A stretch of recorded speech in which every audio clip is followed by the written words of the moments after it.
trustees to please authorize our superintendent of schools to serve as secretary-treasurer for the duration of this meeting. So looking for a motion. Moved trustee Richardson, seconded trustee Valentine, that the superintendent be authorized to serve as secretary-treasurer for this meeting. All those in favor? Opposed? Carried unanimously. I'd like to just make a few comments about our meeting process tonight. As you can see, the agenda lays out how we're proceeding through this motion for the meeting. It is a meeting for trustee debate and voting. There will be a question period at either 9 o'clock or the end of the meeting, whichever comes first. If you do have a question, there are green question period forms by the entrance way. If you can complete those and take them to our recording secretary right there, we'll deal with those. And you should know that the Vancouver School Board policy is that the meeting is adjourned after 4 hours, so if we get to 11 o'clock, that will be adjourned. Those are according to our law. So with that, I'd like to move to the agenda and start proceeding with the business. Mr. Chairman, I would like to move that we, in respect of all the people that are here this evening and have come out and probably don't want to stay super late and have homework to do in the morning, school to get to in the morning, I would like to move that we move item 6 up ahead to the front of our agenda.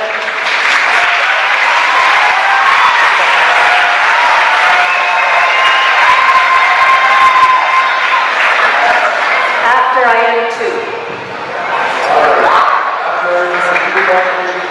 So there's a motion that we deal with item number 6, followed by agenda item number 2. Trustee Noble, seconded trustee Valentine. Any discussion? All those in favor? Opposed? Carried unanimously. Thank you. That then takes us to item number 2, confirmation of the minutes. And we have the minutes of the September 12th meeting. I need a motion to adopt the minutes, please. Trustee Backus, the seconder. Trustee Valentine, to adopt the minutes. Any discussion? Seeing none, all those in favor, please raise your hand. Opposed? Carried unanimously. Are there any matters arising from the minutes? All right, seeing none, then those minutes have been carried. We will now move to agenda item number 6, which is a report dealing with planning facilities education student services report. It's listed as item Roman numeral 6A. I'll call on trustee Alan Wong. Please prepare to provide the report. Trustee Wong. Thank you, Chairperson. The Committee 2-3 Planning of Facilities Education Student Services met September 15th in this auditorium, this gym. Just before I begin, I'd just like to acknowledge that we are meeting this evening on the territories of the Musqueam, Squamish, Tsleil-Waututh, Coast Salish peoples. I thank you for that. There was one agenda item, and I'll just give a briefing of the agenda meeting on September the 15th. First, Superintendent Scott Robinson reviewed the timeline and summarized key points of the report entitled Administrative Report Schools Considered for Potential Closure, which included a number of items in the report. The rationale for considering possible school closure, decision-making process for school closure, district information on enrollment, operating capacity and capacity utilization, possible candidates for closure, potential implications for seismic mitigation programs, proposed implementation plan, and key reasons for recommendation. In response to a query by a number of the trustees, staff will research when the Ministry of Education's 95% capacity utilization rate came into effect, which might be a good point at this time. After the presentation by the superintendent, Project Lead David Nelson presented the long-range facilities plan, first briefing, and then led to the recommendations in the package of schools considered for closure. In the report, is a high-level review presented by David Nelson with regards to each of the 12 schools considered for potential closure, which covered overall size and grading, current and projected enrollment and utilization, whether the school is slated to be used for temporary accommodation, student placement upon closure, cost savings for proof for closure, and level 2 factors for closure consideration. In the large binder, it gives a summary with regards to the 12 schools, and by no means, as stated by the board and by staff, by no means is everything that is for consideration included in there. That's just the beginning of the discussion whether we move forward with consideration. Discussion on each of the 12 sites ensued, and David Nelson responded to the questions at the meeting that was in this building. From there, the 12 schools that were discussed I have before me, and I will go through each one of the 12 with regards to a recommendation. This is a board deliberation, so just want to preface that because there are 12 schools on this list, that if the board or the trustees makes comment, if it's of a similar nature, I suggest just agree or just rather than go through each and every school with regards to a similar discussion. So, I'm going to move the first one, that Champlain Heights Annex be considered for closure and proceed to public consultation as outlined in Board Policy Regulation FLR school closures. For the seconder to that motion. Moved and seconded, Trustee Valentine. Trustee Wong, would you like to open the discussion? Chairperson, with regards to all these, the 12 recommendations, whichever ones are going to proceed, just like to clarify that this is the initial discussion. There has been no schools put forward as consideration until after tonight's meeting. Tonight's meeting is with regards to discussion if it will proceed for consideration and for consultation, and then depending on the number of schools, it will go before consultation, then come back to the board for final deliberation on December 12th, so just like the initiative. With regards to all the schools, this is a difficult decision by the board, and as stated in the package itself, there are a number of reasons why we're going through the consideration of school closure, and that is outlined, and I won't list that tonight. So I've just opened it up that if the trustees would consider first Champlain Heights for consideration and consultation. On the list, I have Trustee Mackin. Thank you, Chairperson. I have a question, I guess, before I get into perhaps staff are able to answer it, if not now, another time. I'm just wanting to get clarity again regarding this proposal in this case. My understanding is the receiving school proposed, the main school, is also intended to be used as a swing site for another size of the project. And I just wanted confirmation that all of those numbers have been factored in, that we would indeed be able to, if the board would receive that the population of the annex plus the swing site students from our Kingsman Smith would all be able to be accommodated at the main school. Superintendent? Through the chair, I would ask the Director of Facilities to comment on the swing site usage of Champlain Heights, Maine, please.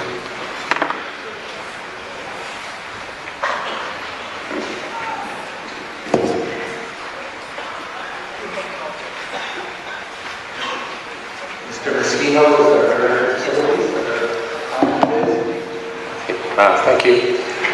If Champlain Heights Annex closes, there are other opportunities to utilize other schools for swing sites.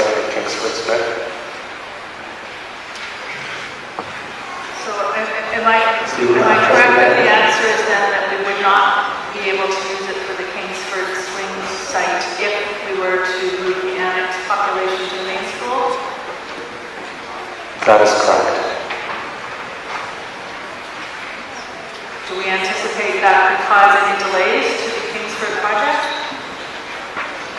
No, we do not anticipate that that would cause delays to the Kingsford Smith project. Chairperson, I'll comment now. My concern is, and we've heard a lot from communities about the growth and planning going on in that sector of the city, and whether we have factored all those pieces in. Clearly, we're going to need to consider a great deal more demographic information, the impact on our other seismic projects, and as our experiences we recently had with the Carleton fires, that while the plan was to, the very rapidly put together plan was to relocate the population over to Cunningham, families made other decisions. In fact, many of them did not go that way. So we had a lot of unexpected impacts, and I am concerned about how the numbers have changed just this month because of relocation of students to other schools. I do have a motion coming up later in the agenda asking for a City of Vancouver analysis that we request to the city that they look at our numbers and projections to ensure that they're aligned with what is planned for that community, and that I will have a second motion I will be bringing as a matter arising from this report, asking for a revised plan based on some of this, I think, changing information, particularly going back to the original criteria set by the board and approved by the board that was to look at in-catchment numbers and projections. Not to suggest we would be looking at a plan that would dislocate cross-boundary students in any case, but that we would look to enrollment management and other opportunities to grandfather in students and look if there's a different way to do some of these decisions. So I will get to that a bit later.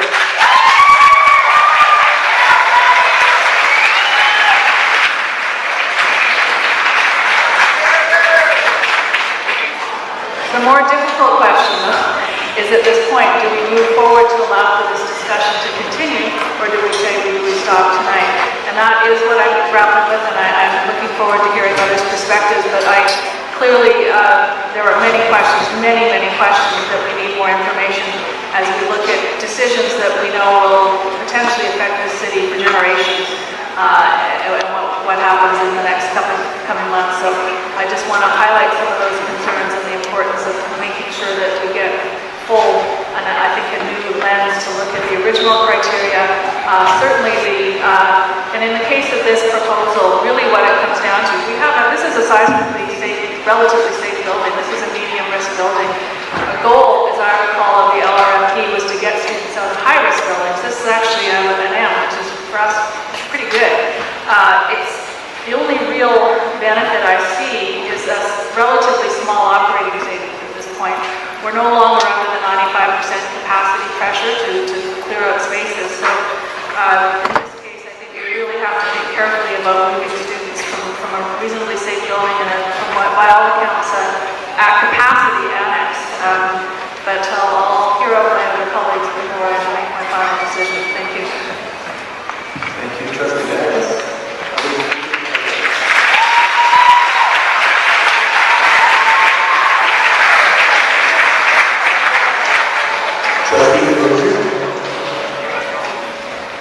Thank you, Chairperson. To follow up on Trustee Bax's idea that the revised set proposals should come forward for discussion, I'm a little at odds with how we can vote on a recommendation that has come from the plan that has been, the proposal that has come forward from staff, yet at the same time be looking at new revised proposals.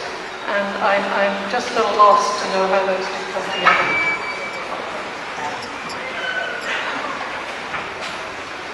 Trustee Noble. Just a point of clarification.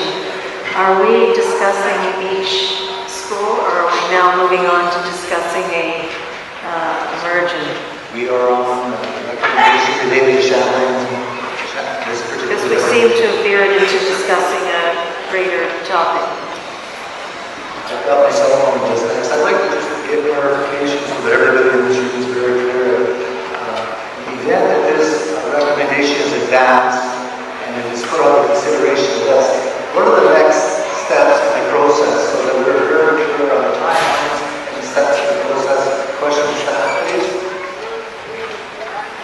Chairperson, if a school was to be moved forward for consideration of closure and therefore consultation, there would be a 2-week notice period starting tomorrow. Any school that was moved forward by the board for consideration would be notified tomorrow. After 2 weeks, a series of meetings will take place. Policy indicates that there must be at least 1 meeting per school community that includes both an opportunity for members of that school community to provide input and also to receive information about the school. Once that meeting takes place, there would be another 2-week period where other sources of information could be gathered from the school community, such as online surveys, emails to trustees, etc. Once the consultation period ends, then there would be an opportunity for staff to bring all the consultation feedback together, both through meetings and online, etc. And a report will be brought to the board for its consideration on December the 8th. And at that time, the board will, the committee on December 8th will decide whether or not it wishes to move any schools forward for a closure decision on December the 12th. Thank you. Further speakers on this? Trustee Fraser? Thank you, Chairperson. At this committee meeting, 11 of the 12 schools were unanimously recommended to go forward for consideration of closure. I think given the enormity of the pressures that we're facing from the financial, from the seismic, and from the increased enrollment in some areas of the city and the decreased enrollment in other areas of the city, that this is a option that we need to continue to consider as we move forward into our spring budget session. We do not have to make a decision on closures until December. A lot can happen in 3 months. We will have our enrollment numbers for this year.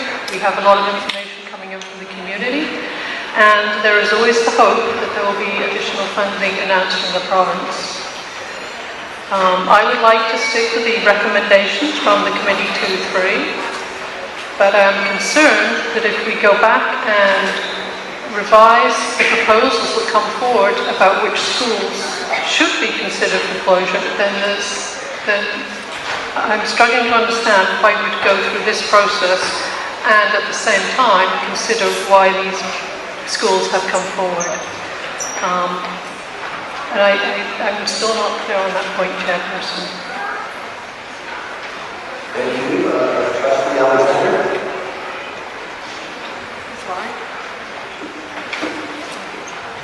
As I said once before in a meeting, we were taking a very important vote. I used to wonder what the board was thinking when they made certain decisions that I didn't think made any sense. I think it is important for people to know what I know about this situation and what my reasoning is in making this decision I do. I know as a psychologist and an educator the importance of neighborhood schools. They are an integral part of the neighborhood. They allow families to walk their children to school. They allow communication between families and the feeling of cohesiveness. I value the fact that my children were able to attend a neighborhood school very close to them. I know that there are tangible educational benefits for young children to be in a small school setting where they know all the teachers and many of their fellow students. Annexes often fit this bill. Certainly,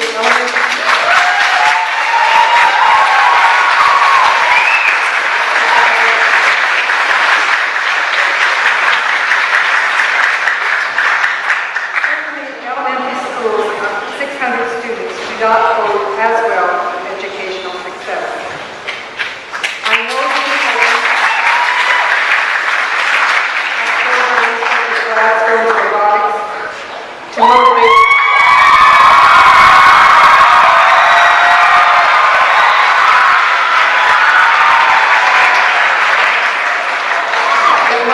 teens to be keen on school. When I counseled young people making the transition from elementary to high school, I would encourage them to get involved in programs such as that, to make friends and to feel part of something. I know the importance of having your children in a safe school. No parent wants to feel that they are sending their child into an unsafe environment.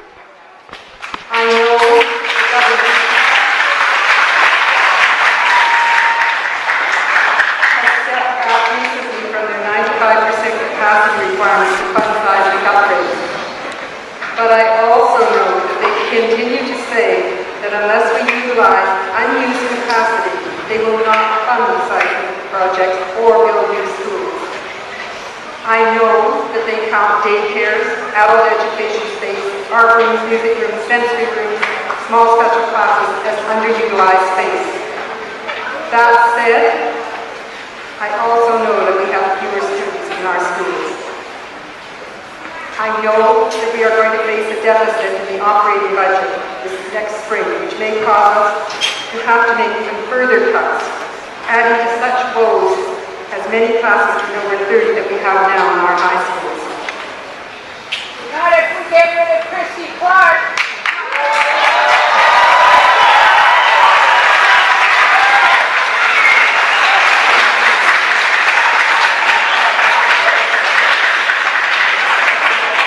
Closing these schools reduces operating costs and may allow us to save some other programs. I know, however, as you pointed out, that the deficit in the operating budget is caused primarily from lack of adequate, sustainable public school funding from our government.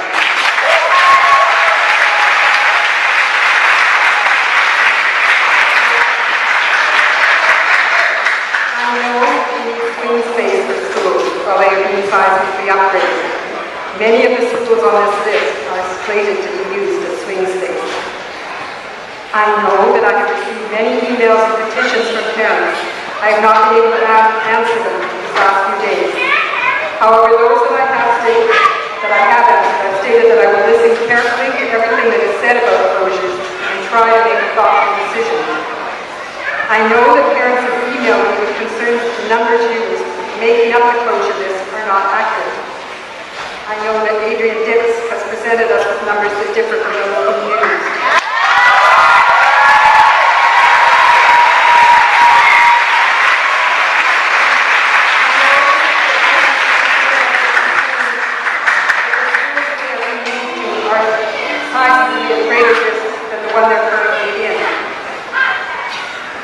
But I also know that parents have emailed me with some very innovative ideas on how to modify the plan to reduce the negative impact on students. I know also that we have a timeline in regards to school closures.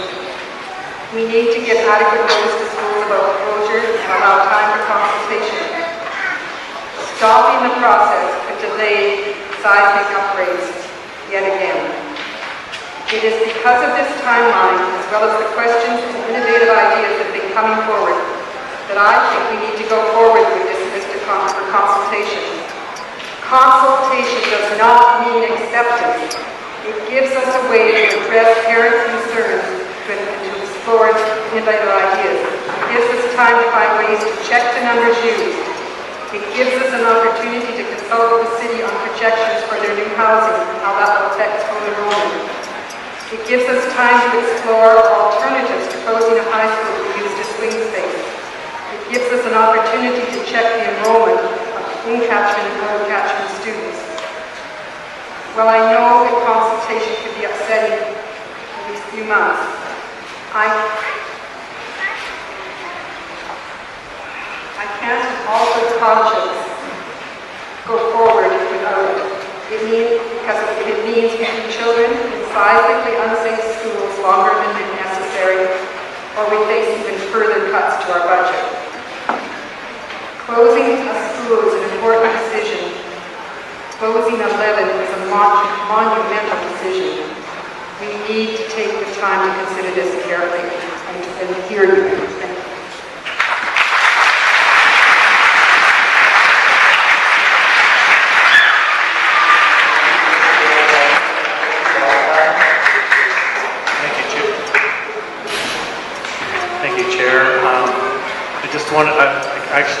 Trustee Alexander stole some of my words that I was going to say. This is a consultation process that we are going to be going through with communities, and it's not saying that we're closing at this particular night tonight. This is just a consideration for closing. So there are a lot of other ramifications that are going to impact on our decision making, and we do have 3 or 4 months now to reach into the community and listen to what the community has to say and the alternatives that may be out there that maybe we haven't thought of. So, having said that, I support Trustee Fraser's comments around the to have this school move forward, and I call the question. You cannot call the question if you speak first. You must call the question and then you just come up and speak. Two speakers on the list. Myself, Trustee Richardson, Trustee Norwood. Very quickly then, Champlain Heights Annex was on the list of potential closures in 2010. We took 2 months to talk to the community, and we heard lots of good comments about the quality and the caliber of what went on in that school. And after the consultation, the recommendation was to not close that school. And we didn't close that school, and it's been thriving and surviving since then.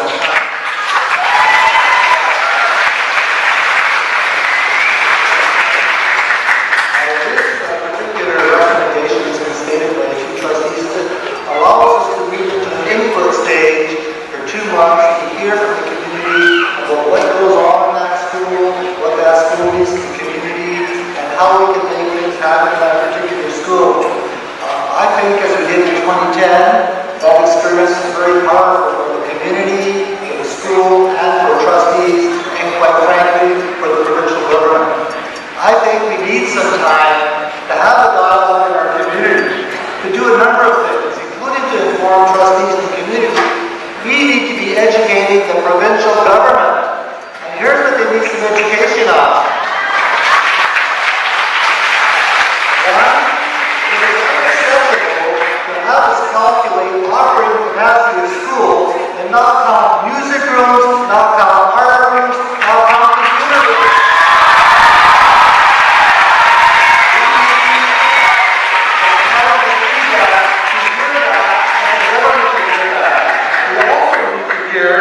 That there's other options that can be explored, including having the government allow us to pay for portables during seismic upgrading, which they used to do.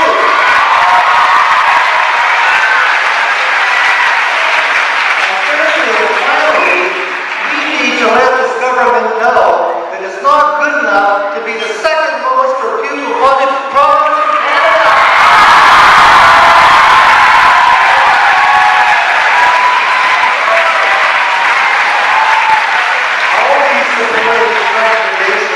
This can open up an opportunity for dialogue, to provide this kind of information to trustees and to the provincial government.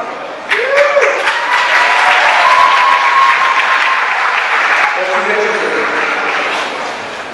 Trustee Clark has to go.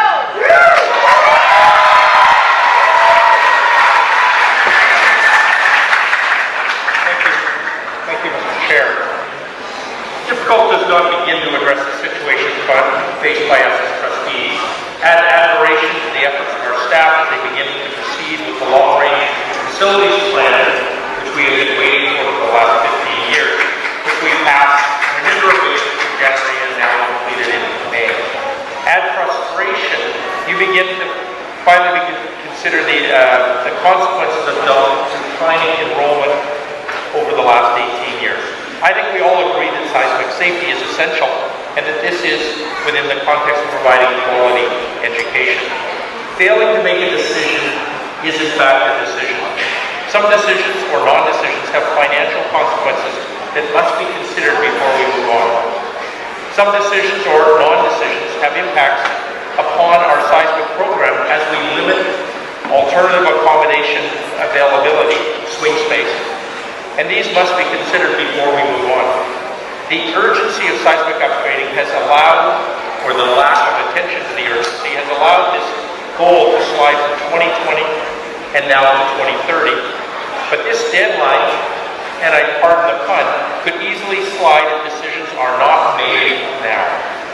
Our policy, our closure policy, is almost like a snail as it moves forward, but for good reason, as we cannot take these decisions lightly. The stage we are at is considering the beginning of consultation, although it sometimes feels like we have already begun consultation. I appreciate that these are tough matters to consider, but we need to move forward to enable us to make or not make decisions, and that decision will not be made until December 12th. I, along with my my colleagues have carefully considered the vast amount of information that we've received until today, and really many more questions or issues that have been raised. But that is why we must proceed with consultation stage, so that we can have the input to allow these decisions to be made or not to be made. Certainly we are faced by significant input from several school communities, and this is very much appreciated. The commitment and dedication to the schools, its programs, and the retention of incredible school spirit is to be acknowledged and commended. Some schools have frankly, been less vocal, but yet very pointed in their comments. And I think that I have now heard in some manner, from all the named schools. And for this, I wish to publicly thank those that have taken the time to comment. As we move forward towards a comprehensive consultation process, I encourage those who have already commented, they have further comments to put them forward, and for those that have not yet put them forward. This could be a raw school-based experiences and stories, and it could be broadly based community comments in terms of the impacts that these closures might have. But I ask one thing. Everyone can deflect our decision away from a particular homeschool community, but we really need our alternatives to assist us to retain learning environments, to ensure timely seismic progress, to ensure that we receive the new schools where we need them, where they don't already exist, and ensure that we address the reality, the long-awaited reality of addressing the balancing of our budget, so that the further cuts to supports, mentors, and those almost hidden services that impact classrooms. The question must be asked, do we want to fund underutilized facilities, or do we want to fund classrooms, teachers, supports, and the programs? Let the consultation begin. Thank you.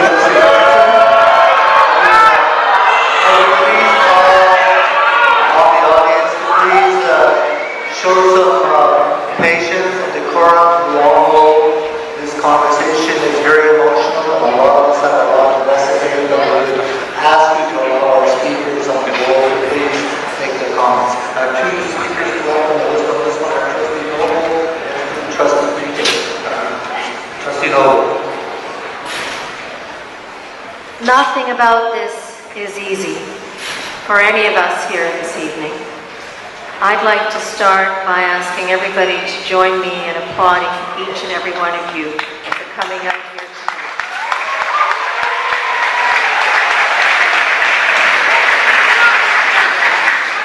Clearly your hearts are in this, and this matters very, very much to you, and it matters very much to all of us. The solutions that we work on together may not always be the solutions that you're looking for, but they are the solutions that we're going to work together on to be, in the long run, the best for our district overall, for every child in this district, so that we can provide the best quality education possible. That may not feel like it to you in each of your own schools, but that is most definitely what is at the forefront of our decision-making process. I will just want to read to you a small excerpt from the Long-Range Facilities Plan. It says, Vancouver School Board fully understands that a school is more than a number of seats and an operating cost. A school is an important part of community life, and every school provides not only an education centre, but a meeting place, a sports and play area, and a neighbourhood hub. Closing a school impacts children, families, and communities. Such a challenging decision requires clear information, full understanding of the rationale, informed discussion, public consultation, and transparent decision-making. The district will work closely with any impacted school communities to further develop a detailed plan and process specific to each community. I bring this up to remind us all of why we're here and that we care about each and every school. But I also want to make mention to the report that was put together, this big, thick report, 35 pages per school, put together by our staff. Our staff who are educators, who have lived in the schools, taught in the schools, worked in the schools, who did not do this lightly. They have given great thought to this, and we must take into consideration their efforts, their Herculean efforts that have come to this. And this is what we are using as a guideline. However, throughout this process already, many of you have come forward with hundreds of emails and ideas, far too many to take into account so soon. And this is why and I think what I'm hearing around the table, most of us believe we must proceed to the consultation phase. We must build in the time to listen to all points of view before we make a decision. But I really do want to emphasize that our staff, our experts, our staff have not done this lightly. They have come up with what they believe to be the best of a bad solutions that we have to work on. We really need to look at these. And I also want to say one point that people bring up over and over again. They talk about enrollments and they keep saying enrollment projections, that there are going to be more kids in the future. Well, we've just learned today that our system that we use here in the Vancouver School Board, the Barrier system, as of today, the predictions it made were accurate to within 29 students for our entire district. So we are doing something right here. Thank you, Trustee Noble.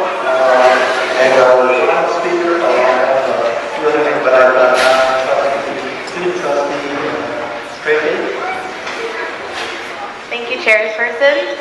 So, upon reflecting about what I want to say at this meeting has been an interesting process, to say the least. I myself and students have had debates with teachers, parents, and students have reached out to me in all possible ways over not only the past week, but really over the summer as well. Based on the discussion that I've had with the students, it is evident that closing schools is not in the best interest of our students.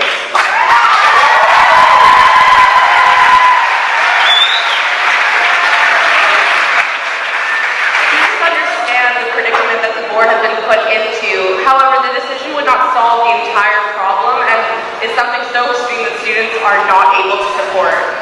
Over the summer, students have rallied across the district, petitioning at the candlelight stations across the city, writing recommendations, protesting, and reaching out to myself in efforts to save their elementary and secondary schools. One of the best parts of my position is the stories that I would hear from these students really from all over the city. Each school is unique, with specific programs, communities, and history that validates its reasons to stay open. Closing schools would result in a loss of friendships, separation of communities, and fuller classes. Consider the grade 11 students that will have to move to a new school and spend their grade 12 year in a new school with struggling to make new friends. Consider the students that have found happiness and success in the programs, the educators, and the friends at their individual schools over the past few years.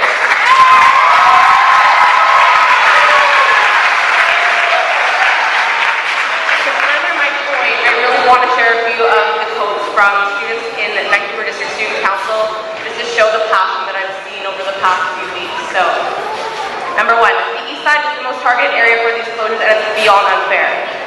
Children should not have to suffer the responsible with public funds. Blackstone has a full-time dance program to nationally renowned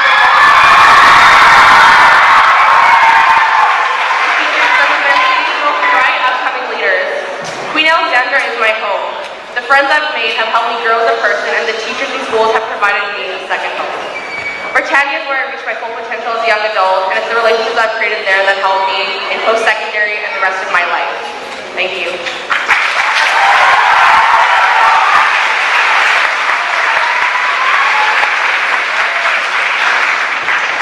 Trustee Backus, Trustee Backus, Trustee Warren, Trustee Mellon. Trustee Backus?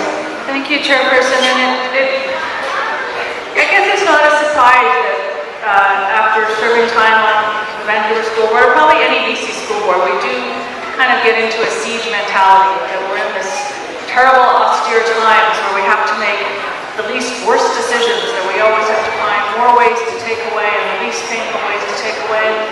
Frankly, I think it's time we did a little better.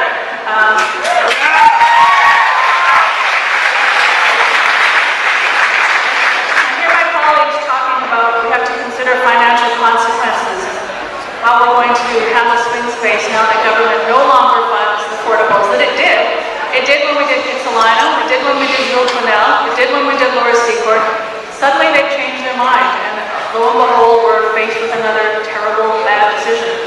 We talk about our operating budget. We know it is a political choice of government to underfund education, and yet here we are sitting here as the trustees saying that we're going to make dramatic changes to neighborhoods because we have no options. And I frankly, I don't think that's good enough. I ran for this job.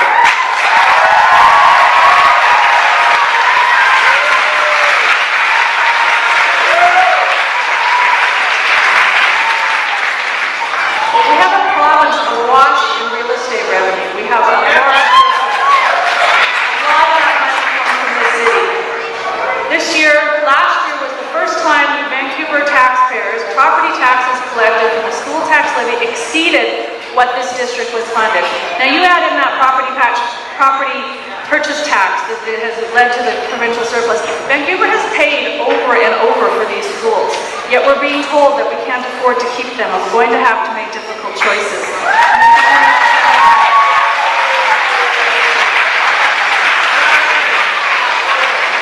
And I agree that we have a great deal of work has been done on this and a great deal of very ethical and competent people have worked very hard on these reports. The reality is, these weren't the reports that we asked for. We asked for impact on society. Point of order, Chair. Can we talk to the motion, please, and not get off track? She's way off track right now. Thank you very much. I appreciate it. Order here. I'm allowing latitudes that I allow all the trustees. I think we're having early in the debate. I think having the debate now will help us move the debate along forward. Continue, Trustee Harris. The person is 2016. I'm going to speak.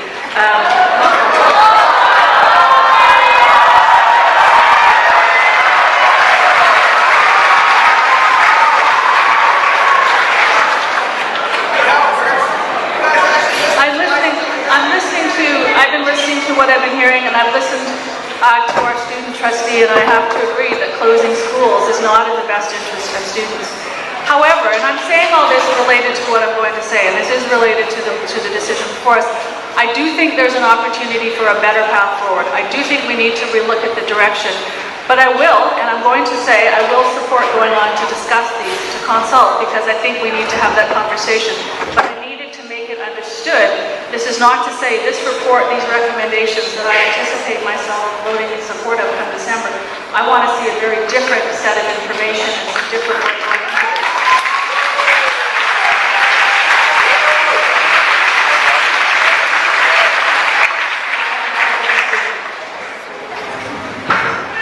Trustee Wong and then Trustee Valentine. Trustee Wong. Thank you, Chairperson. Okay, it seems like everyone's discussing globally with regards to all schools, so maybe I'll have that discussion and then we'll go through each of the individual schools thereafter. So as Chair of Committee 2 and Chair of the committee that brought forward the recommendations, I'll be supporting the consultation process moving forward for 11 of the 12 schools to be considered for consultation. With regards to, and I've been receiving, as all the trustees have been receiving, numerous emails that we really don't have many of the answers for, and that is the reason why we're going through the consultation process. Aside from hearing from the communities and more details from the staff, I believe two important items need to be clarified over the next couple of months. And this is not only my thoughts, but the thoughts of many community members, organizations as well. Two large issues that are hanging over us is, number one, in-catchment numbers. And this is what Trustee Backus's pending motion will be regarding. Getting the figures and applying it to the 11 schools that we have before us. And that may or may not be a new list that may be coming in the new year. But as the report itself states, and I'll read in the introduction of the report, that it Such a challenging decision requires clear information, full understanding of the rationale, informed discussion, public consultation, and transparent decision making. So in-catchment numbers, I believe, is an important factor. Trustee Fraser was asking how this plays with the schools before us, how that'll affect them. Well, we'll have to go through that as the information, and if Trustee Backus' motion passes, we'll have to apply that to the list. And in my view, if some schools come off like the budget, some other schools might come on. But we need to have, as quoted in the introduction, we need to have the full information, and that is partial reason why we need to continue with the consultation. We need, in my view, to reach some sort of capacity utilization of a certain percentage. We do have 6,000 empty seats in Vancouver, and that we have started to address that. We have to address that. Not all 6,000, a certain number, and we have to figure that out in the course of the consultation process. And so, number one, in-catchment numbers is what I think is important. Number two, and this is very recent, and this is what I'm hearing, I'm getting a lot of emails prior to the consideration, and even during the long-range facility plan, is the 95% capacity utilization figure, which is completely turned upside down in the last week with regards to the ministry's memorandum, or it wasn't even it's a presentation or a media release. The confusion of where Vancouver sits with that has to be placed in the discussion with regards to the consultation. So you may ask, why don't we hold off on this until we get those clarification of the 95% and clarification with regards to in-catchment numbers? I would generally say yes, but my view is that we need to have our schools, and it's been delayed already, we need to have our schools seismically upgraded by 2025-2030. When I started this game, it was 2020 that all the schools were to be seismically upgraded. This is unacceptable to delay further than 2030. We need to have that discussion in the same time. Not only that, with regards to the ministry's letter and the further clarification with regards to Vancouver about the 95% utilization capacity, I think in there is muddled that I'm not sure if the new schools, there was addressed that we don't have to reach the 95% with regards to the seismic mitigation program. But I also read in there, where does the new school, the new builds, the expansions, where do those schools sit? That we need to have the discussion with the ministry if the 95% capacity utilization stays. There is a lot of questions to remain to be answered. We need to proceed with both avenues, and that is why I, as well as the committee, 2-3 stakeholders from the meeting on the 15th, that I would like to proceed with the consultation process with regards to 11 of the 12 schools. And my final speaker on my list is Trustee Valentine. Just call for the question. Since you are the last person on the list now, we can just go ahead and take the vote. No other speakers.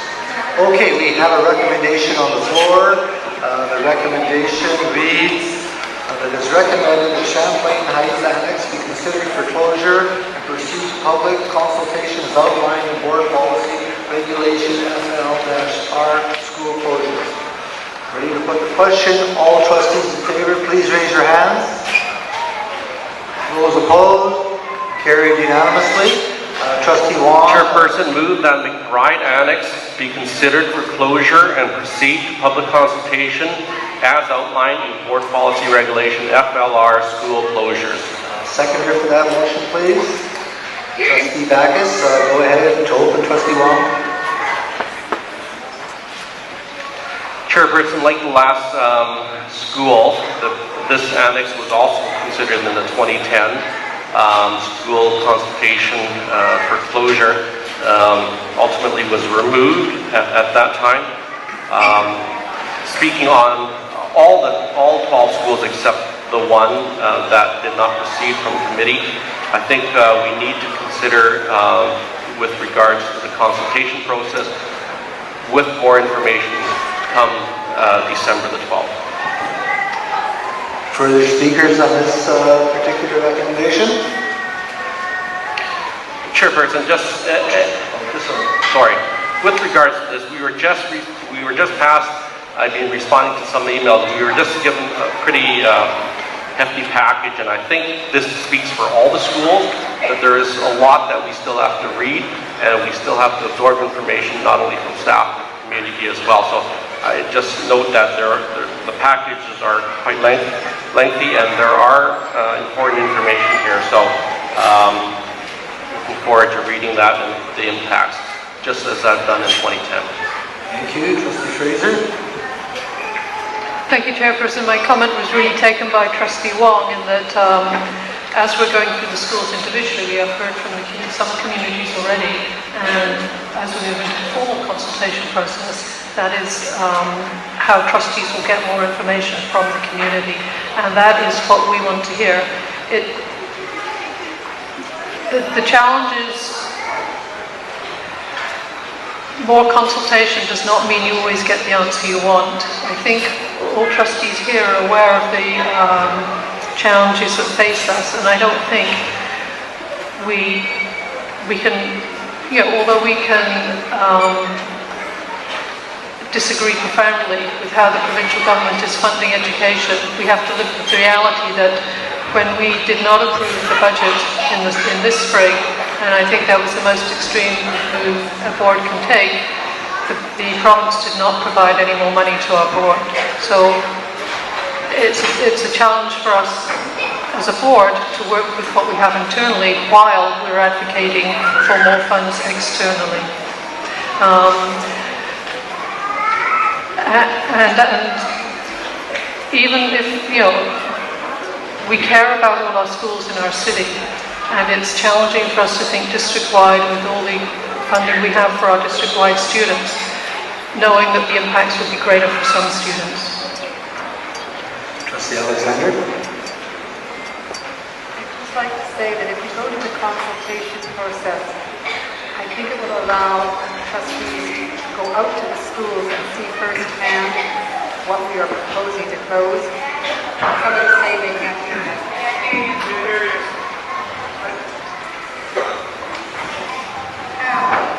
Okay? There.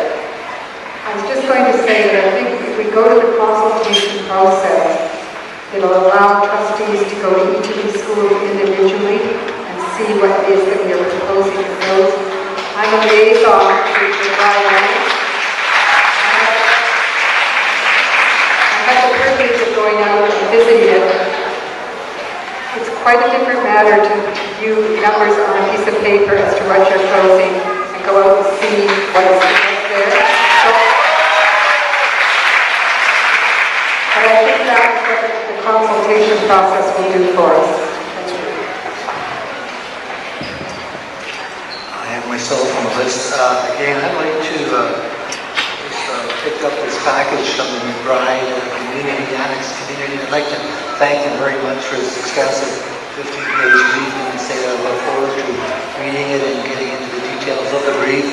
I also appreciate, I've had many emails and phone calls from parents in the community, and I've been impressed by the thoughtfulness of their communications, their ideas, and their questions.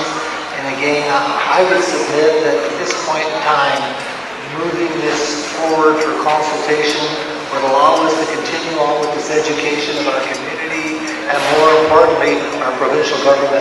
So I'll be supporting the move to advance to the next stage. Any further speakers?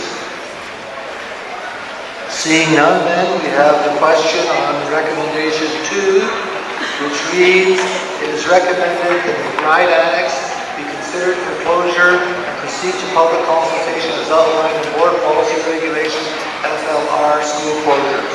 All those in favor, please raise your hand. All those opposed, carried unanimously. Recommendation 3, Trustee Wong. Chairperson, move that Queen Elizabeth Annex be considered for closure and proceed to public consultation as outlined in Board Policy Regulation FLR school closures. Seconded, Trustee Alexander. Trustee Long. Queen Elizabeth Annex was not on the 2010 closure list. However, it was at one point earlier than that for closure. And this was one where it was very clear that the community came out with presentation options with regards and community growth in that area of Queen Elizabeth Annex. And I see that for a number of schools as MLA Adrian Dix will be coming up with some further enrollment numbers.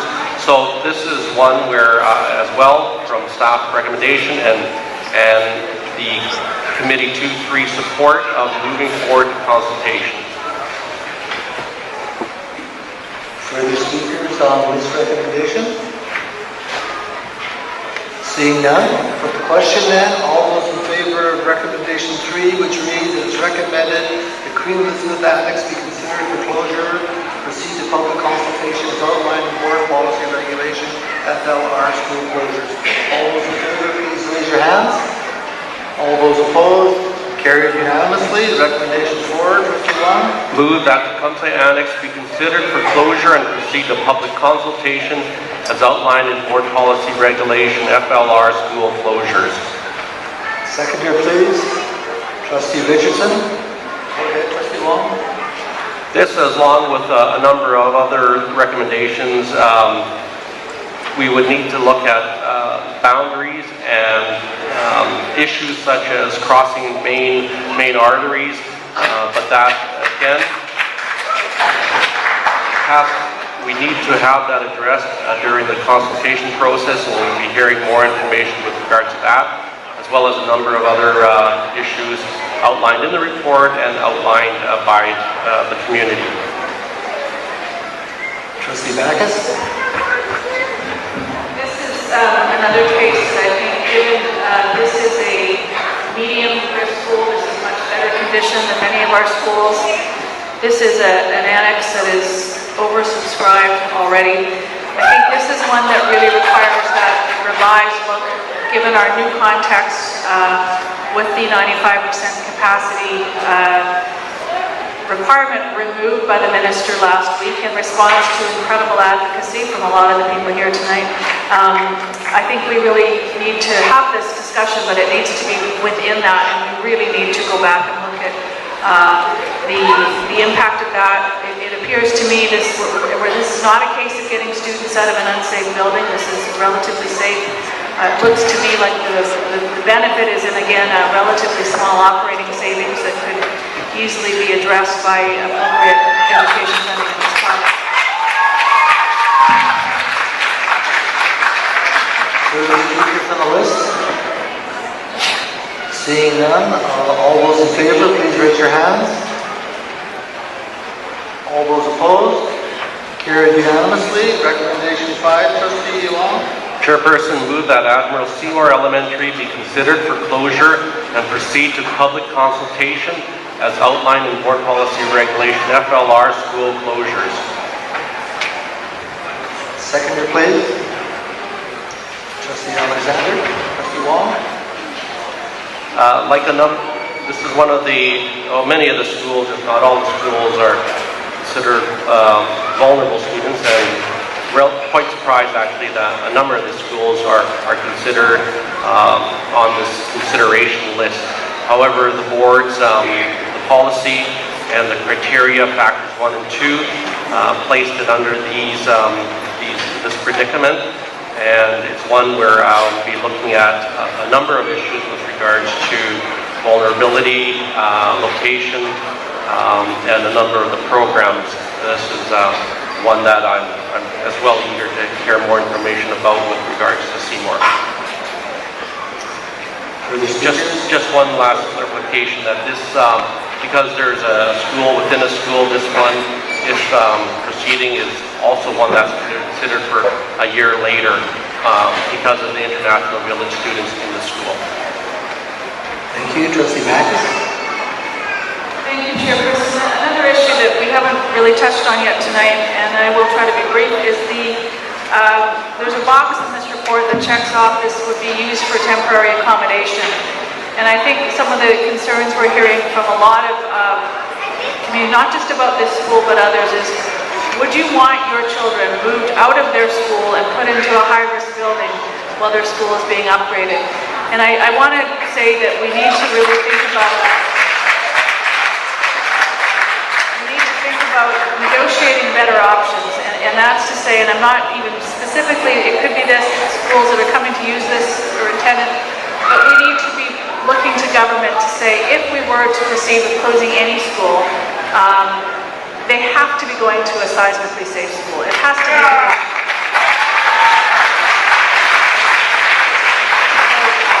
Well, I realize we don't have that many seismically safe schools. What I believe is doable and negotiable is that we say if this school A, B, C, D, or E were to close, it would only become effective upon completion of the receiving school's upgrade or rebuild, and that we would not be asking families to go on.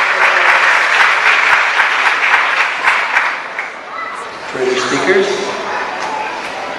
I'll start myself on briefly. I'd like to again reiterate that this particular date of this date is 2018, not 2017. Again, I think the consultation period would be a good opportunity to gather more information, and I'd like to acknowledge and thank MLA Melanie Martin for submitting a petition with a number of names from the community from Seymour School, pleading for the school not to be closed and also to be pleading for more money from the provincial government.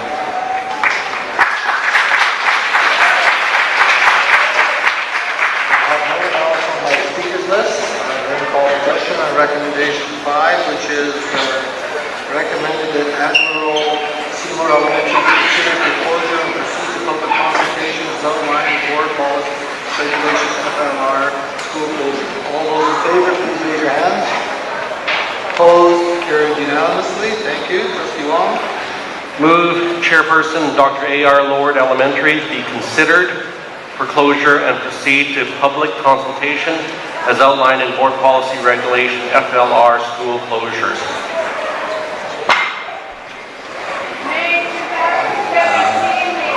Seconder, please. Trustee Seconder, sir.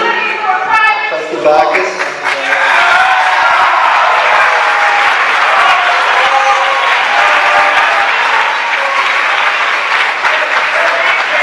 Trustee Wong, please. Thank you, Chairperson. This one we've heard quite a bit from the community, as well as most of the other schools as well. This one, and I know Trustee Backus will be speaking on this, so I won't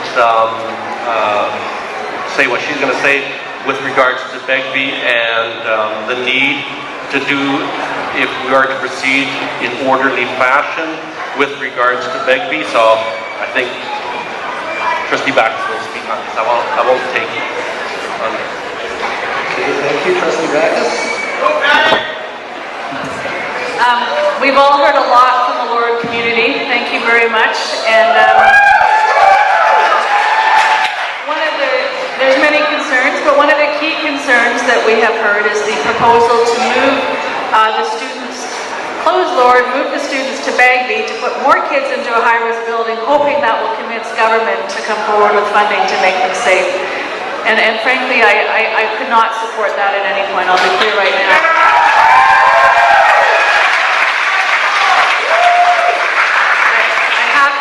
Conversations, certainly not with everyone, about whether or not would it be another path forward, which is what I'm often looking for, is a better path forward, would be looking at if we could make a case for what I was referring to in the last motion, that if a decision were made to close either of those schools or somehow consolidate Lord and Bagby, that it would only be when a new school is completed. Those are large sites of schools.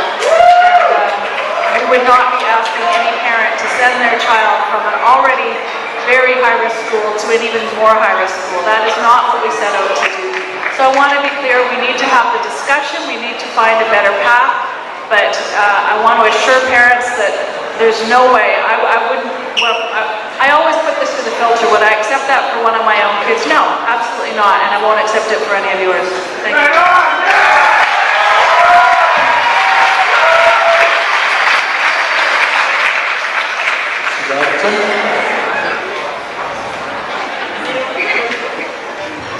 Well, I just wanted to say I have a motion that I want to hand out about that, and I do agree with Trustee Backus's remarks, and I think we need to actually take it a step further, and we need to make a commitment that we're not going to move kids into a higher risk school until that school is seismically upgraded.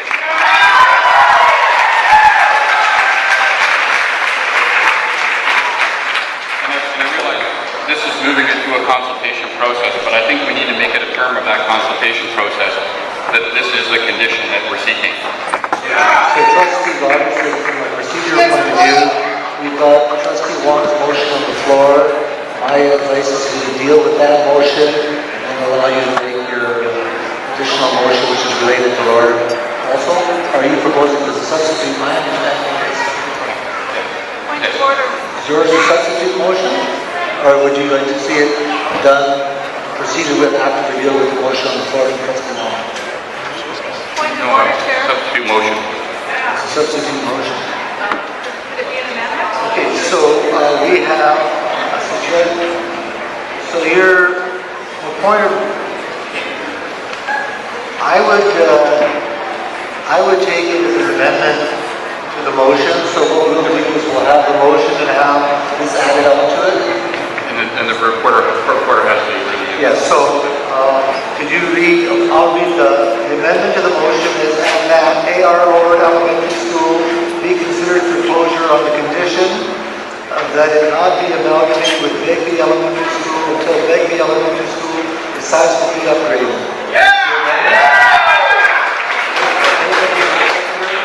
Trustee Backus, go ahead and speak to the amendment and then we'll come back to the motion. Trustee Backus.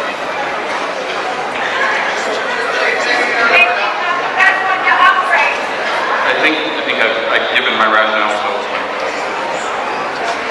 Okay, thank you. I have Trustee Noble. Oh, I was seconding the motion. Further speakers, Trustee Backus. Thank you, and thank you to my colleague, Trustee Robertson, for bringing this forward. I think it's a great amendment to the motion. I do think we, as we go forward, again, with this consultation, I would say the debate about which school would be the site of a consolidated new school, I think we need to have space for that, but I think this allows the conversation to continue, and I'm pleased to support it, so thank you. Thank you, Trustee Backus. I've got myself on the list. Yeah, I also support the amendment. I think it's one that speaks to many of the issues we've heard about from the AR parents. And I'd like to acknowledge that at the beginning of the meeting, the AR community and the kids in the community presented you with a petition with 1,400 names on it.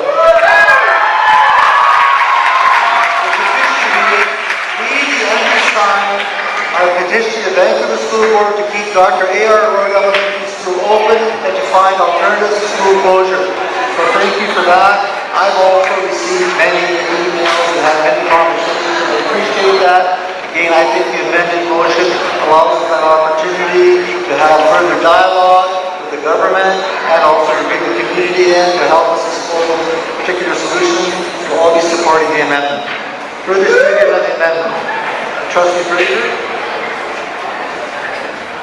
Thank you, Chairperson. I agree in principle that it's very difficult to ask parents to move their students into a more seismically unstable school than the one they're in, while at the same time acknowledging that if we want to move forward our seismic program as fast as possible, we'll have to be very creative in the way we do that to target the 2030 deadline.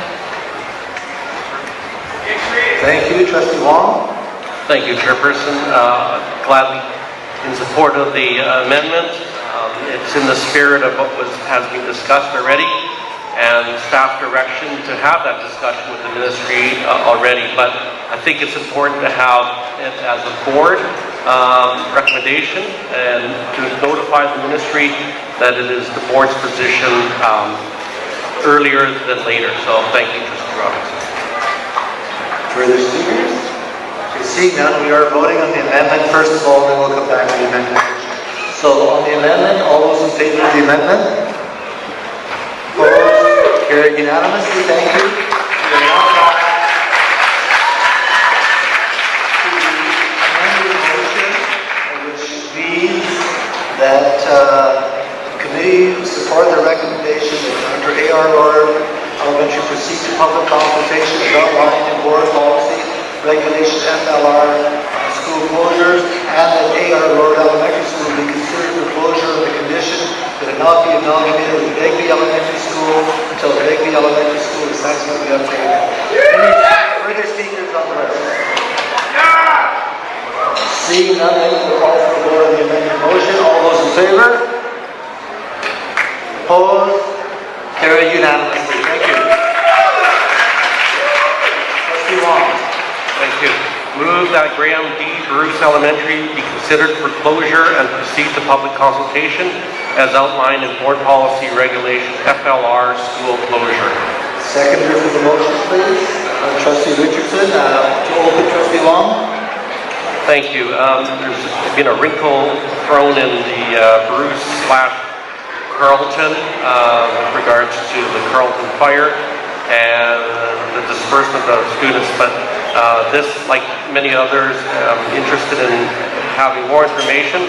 Also looking forward to the information with the future.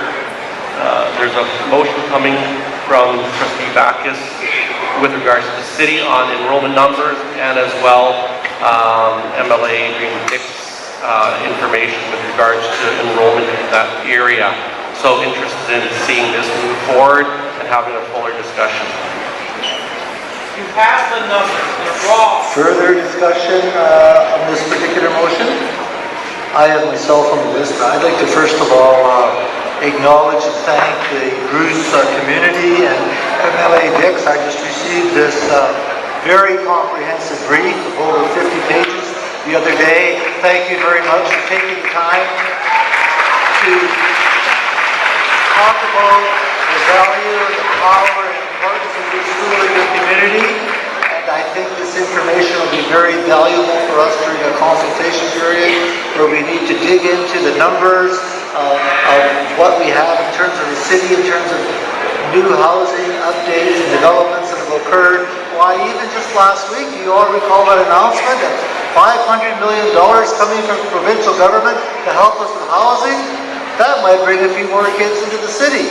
So I think it's very, very clear here that we need to have the consultation, take this kind of information in and other related information, and be well up to date with everything we know about the community of Bruce and what's projected there now and what is coming in the future. So I'll be supporting the consultation so that we can explore those kinds of opportunities and gather that information.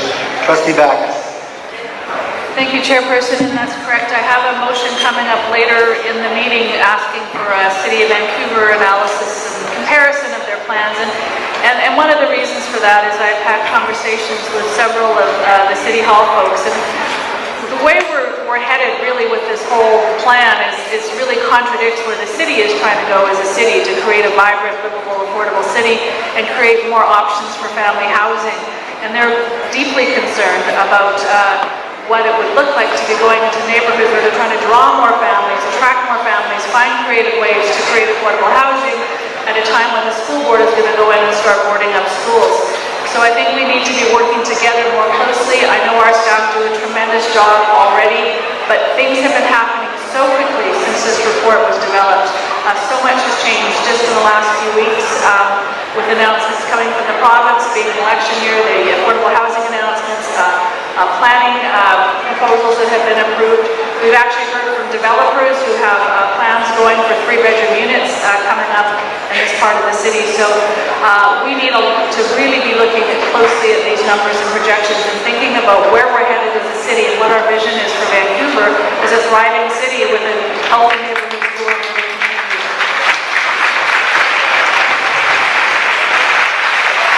Thank you. Trustee Fraser.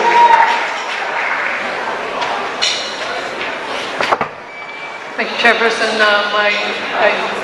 I'm the trustee liaison for Bruce and Carlton, so I was going to acknowledge, as Chairperson Lombardi had done all the work on behalf of those communities, and thank you again, Dick, for sending the piece to us, and also acknowledge, as Trustee Baxter said, that the neighbourhood is changing. We do need to have good information about that, and to acknowledge that the Carlton fire has changed what's happening in that part of the city. Further speakers on the resolution? Seeing none then, we'll put the question on the resolution, which reads that it is recommended that Graham D. Bruce Elementary be considered for closure and proceed with public consultation as outlined in Board Policy Regulation FLR school closure. All those in favor? What a surprise. Opposed? Carried unanimously. Trustee Wong? Move that Pierre Elliott Trudeau Elementary be considered for closure and proceed to public consultation as outlined in Board Policy Regulation FLR school closures. Seconder, please. Trustee Alexander. Trustee Wong to open. This is one of the issues with regards to more so of the receiving school.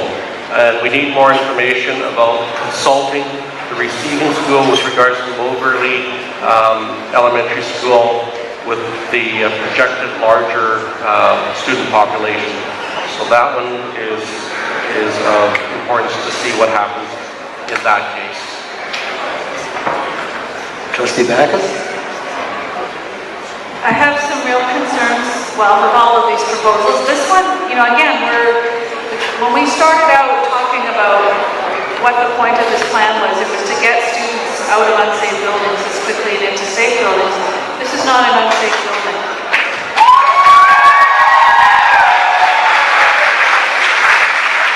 This is a driving school of about 260 kids, and we're proposing moving it to a school where we would create a population of up to 753 elementary students in one building.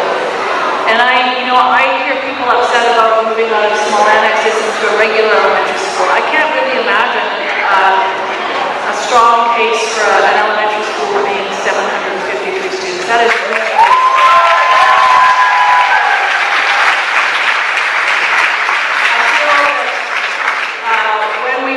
when the staff were doing the very difficult task of developing these proposals, we were very much under the 95% pressure.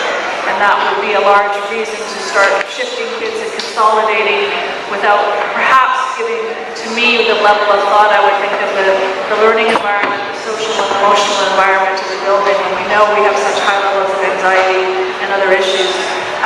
This one we'll really need to have another look at with the 95% removal. I know that it is eyed as a swing site, and again, I think what I'd like to see in a revised set is a look at what we have been doing with the potentially split swing sites, particularly if we look at catchment enrollments and some enrollment management, that we don't necessarily displace entire schools to make room when we know we have ways that we're already doing where we allow schools to continue operating and use portions of that for swing sites so we don't disrupt these communities. But the idea of an elementary school that big is really concerning, and I want to really look carefully at this as we go forward with this new lens that takes off this 95% pressure that we've had and allowing students to stay in what is a reasonably safe building.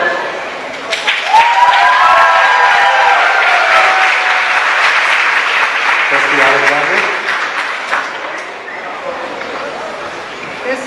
This was the school that I was particularly pinpointing when I said moving into a larger school. I did not think that was probably a good educational pursuit. When I think of the 260, somewhere around there, that is in Trudeau right now, that's a lovely sized elementary school. So I do think we need to consult and think what that really will look like for the people, the students of Trudeau to move over to Moberly. So I think we do need to consult about it. Thank you. Myself on the list. I'd like to just open very quickly by thanking the community of Trudeau Elementary School today. I received a petition with more than 150 names making the case for why their school is special and contributes to their community, so thank you very much for that. You know, let's face it, folks, when it comes to schools, size does matter. And in this particular case, we need to have a school that works for the community. However, as I said earlier on, I'm in favor of consultation because we can explore those kinds of issues in depth with our community. We can bring in the research. We can look at what's going on around us. And more importantly, we can help educate the provincial government about their responsibilities to provide funding and make all of our schools safe for all of our kids.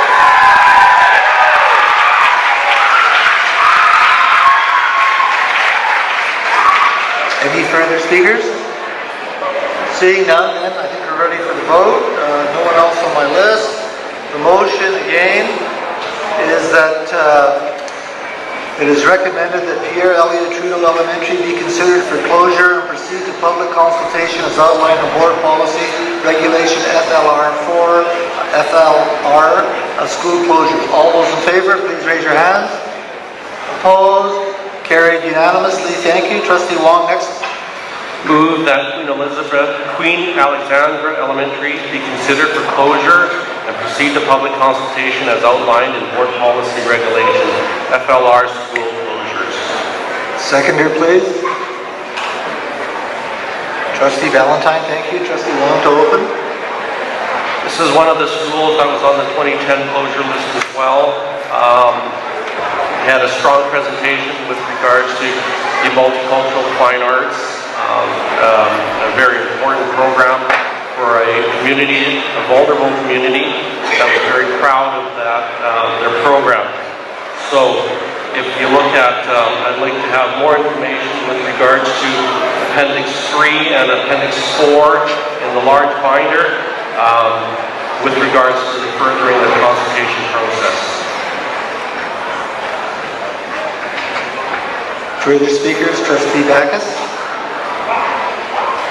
Again, many concerns, but my primary one, it's similar to the what we're talking about with Board, is we're proposing to send students from this school, which I know did an incredible job after the last discussion of closure and really creating an incredible program that is attracting students, I think, from all over the district and even outside the district. But my concern is the proposal to move them to seismically unsafe schools. And again, I couldn't, come December, I believe both Grandview and Nightingale, which are the proposed receiving schools, are still not supported as projects. And again, I would have the same concern I would have if we don't move students into unsafe buildings if we're going to put them through the trauma of closing a school, although going high risk. Again, I think we need to have a discussion, but I want to be clear that I won't be at any point supporting going from one high-risk building to another high-risk building. Thank you. Got myself on the list. Again, I'd like to acknowledge the work that's gone on. I recall the conversations in 2010 when the family came out together and talked about the value and importance of what goes on in that school. And I've been to that school on a number of occasions. I'm the liaison trustee, and I see the magic that occurs in that school when families, teachers, support workers, and the community come together. And we need to make sure we keep that moving. Their move to become a multiculturalism fine arts school has been a fine example of what happens when people rally together. And of course, we know we have a fair number of vulnerable kids in that school, and it's got to be priority number one for this school board to ensure that all of those kids get the support they need. I think the consultation process will allow us to explore how we can enhance that and improve what goes on at Queen Alexandra School, so I'll be supporting the consultation process. Further speakers? Seeing none, then, all those in favor? Opposed? Carried unanimously. Thank you. Trustee Wong. Chairperson, move that Sir E. Carlton Elementary be considered for closure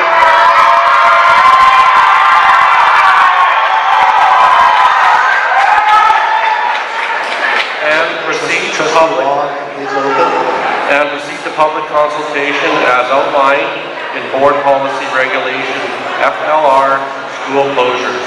Seconder, please. Seconded, Trustee Richardson. Trustee Wong. This chairperson is a difficult and possibly confusing one with regards to the full list of, and I was stating in the beginning of in-catchment and 95% capacity utilization, those two issues. Third issue with regards to Sir E. Carleton is because they had the fire over the summer and how that places and the impact of that during the consultation process. And this concerns to have a credible showing and the reports given that it's fled out. But having seen Keith Carleton, the PAC, and the community come together, I think we'll get, with the help of MLA Adrian Dix, we'll get a fair representation and support with regards to information from Keith Carleton.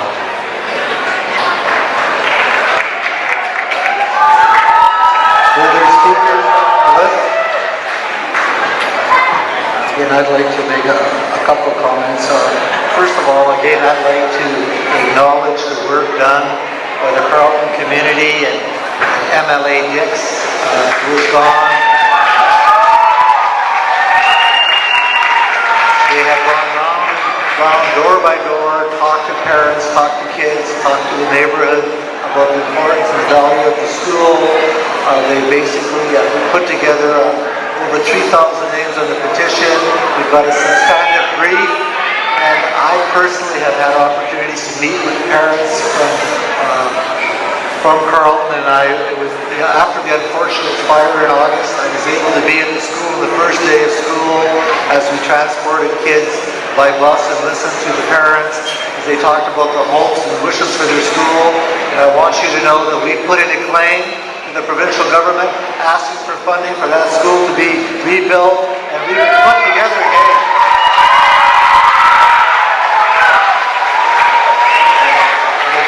At this point, I think it's important that we continue the consultation process as we did in 2010. They went through the process, and at the end of the process, the decision was made to keep the school open. And I think the consultation process will give us an opportunity to, first of all, we'll have heard from the government what is going to happen in terms of their decision on our insurance claim.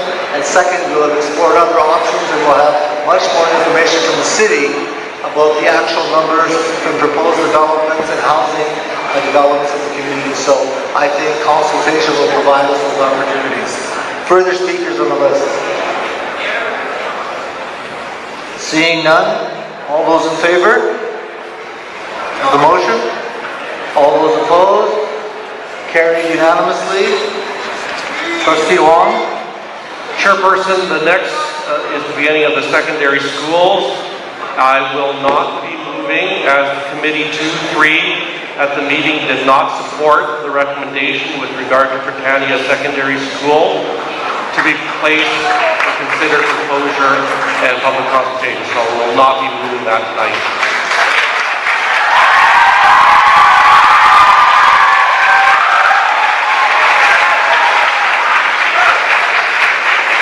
Trustee Robertson?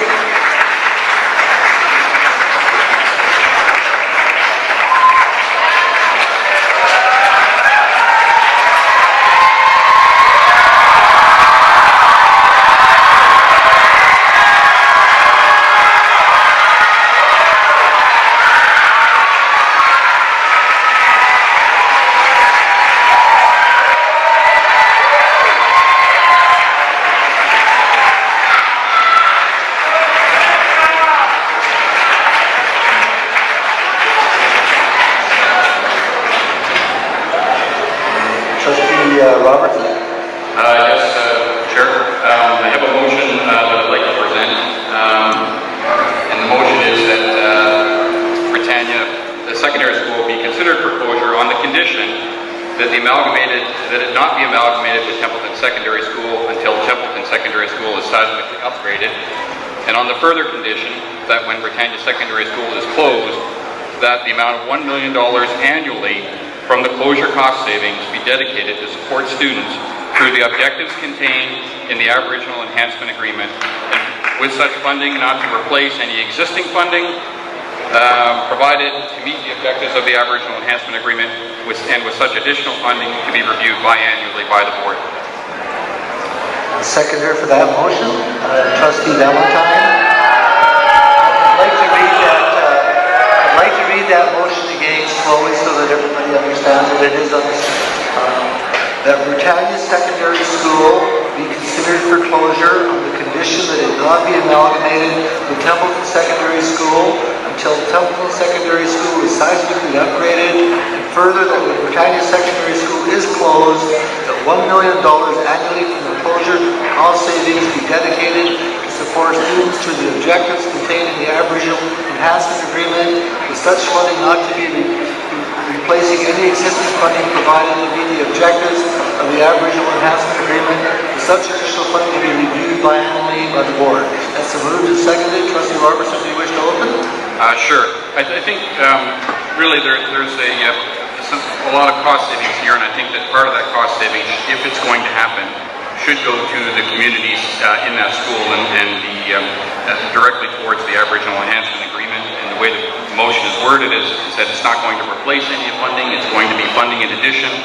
And I think really what it does is it puts the government's feet to the fire to say, look, if we're going to do this, and this is a motion much like my previous motion where Britannia would be moving, if they move immediately into Templeton, would be at a higher risk seismic building. That's something that I have some trouble with. So I think this provides a notice to the government that we expect, if we're going to do our part, then you have to do your part. You have to seismically upgrade Templeton, and we will move the kids over when that happens, and then take some of that savings that we move to really try and better the outcomes for those vulnerable students. Thank you.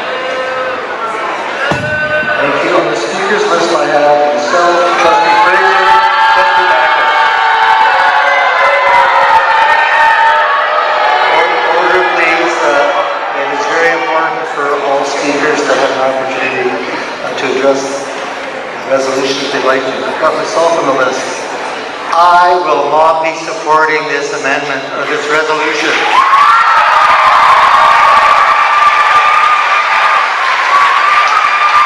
Britannia Secondary School should not be closed.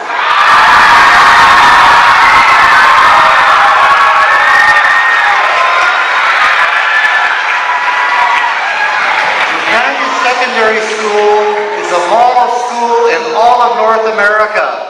We have an initiative which is working with the Vancouver School Board, the Vancouver Park Board, the City of Vancouver, and the elected board who provide what I call womb-to-tomb services, daycare, elementary school, secondary school, joint library, swimming pool, hockey rink, senior services. Why on earth would we consider closing a school that's a model community school? Secondly, we all know that this community is a growing community. We've just had a Grandview Woodlands plan. There's a new development scheme for the neighborhood. We have all kinds of programs and services in that school. Community groups contributing. We have more than $120,000 in scholarships. We have weekend programs, evening programs, summer programs. We have programs to make these kids thrive and grow and succeed. Let's not put that at risk.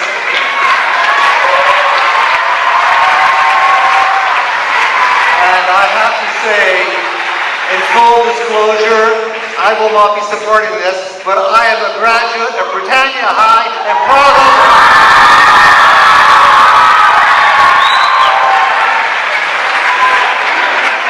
Trustee Fraser. That's quite an act to follow, Chairman Barney. I think since we've just taken Britannia off the list for consideration of closure, it would not be appropriate to put it back on the list.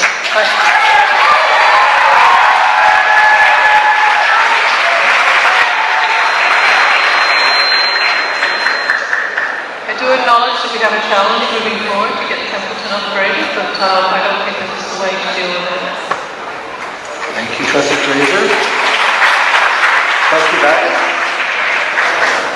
Thank you, Chairperson. As we all know, this nation has a pretty sad history of moving Aboriginal people off their lands for their own good. And decisions made by settlers like the group of us without respecting the connection to the place, the connection to the community, what we have heard and listened. We made a commitment to reconciliation. We made a commitment through our Aboriginal Enhancement Agreement to work side by side, respectfully, to take guidance from leaders in the community, families and parents. And I felt we did that with our decision to remove Britannia from the list, that it was not even an option to have this discussion, and I have not changed that. To suggest that that school must be sacrificed in order for those programs to be properly funded is not a fair deal, and I can't support it. I will not support it tonight.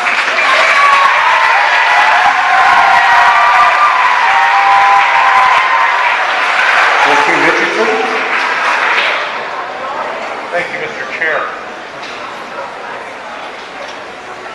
I'm speaking in favor of this motion, and listen to my, please listen to my comments. And these comments are on the basis that as trustees, we're legally required to have an open mind through these proceedings. My mother went to Britannia. She went to Templeton as well. My father, who will be celebrating his 90th birthday this Friday, went to Britannia. And when I went over on Sunday, guess what we talked about? However, what I would suggest, and this motion allows to keep options open. This board is looking at seismic initiatives and objectives. It's looking at budgetary issues. It's looking at issues that address the community's needs. Frankly, the city has dangled a $100 million gift to that community in terms of an upgrade of a world-famous, a very creative community services complex at Britannia. But what we need to do is to seismically upgrade a school. I would suggest through the consultation and through the closure process, I see that we need to know what that pie-in-the-sky $100 million is all about, because I frankly think that eventually what we need to do is look at an option, and this is an indirect way of getting there, and you'll have to follow my logic, is that what we do is we look at what the city's proposing. We then have consultation, because whatever we do, we're not going to be able to do it overnight. We've got to 2030, so what we could in fact have is see the amenities that are available in Britannia. What we end up doing is having the cost savings as we merge those two connected.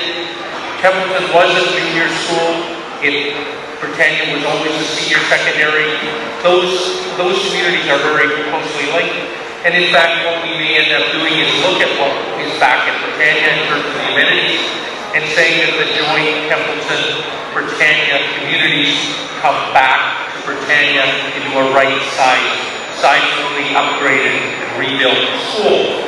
This motion allows us that flexibility, respecting what we've heard of all the importance of Britannia, but it also allows us to deal with seismic upgrading in that neighborhood. So I will be voting for this with a convoluted understanding that really eventually at the end of the day we're back there on the Britannia site being able to take advantage of the amenities, but it's going to take some time. Thank you. Thank you. Trustee Long. Thank you, Chairperson. The last speaker spoke about the $100 million for the Britannia community area, and I look at upon that it is something that we can join with regards to an elementary school, public library, secondary school, and I think that should remain in the Britannia area. This is an issue with regards to vulnerable students. It's an issue with regards to district programs in the area. My concern is with regards to the programs that are currently at Britannia, the IB program, Venture Mini School, Hockey Academy, ACET. These are programs that they're talking about moving to other schools. And I think it works at Britannia, and it works for Britannia students. To shift and move them around brings me grave concern.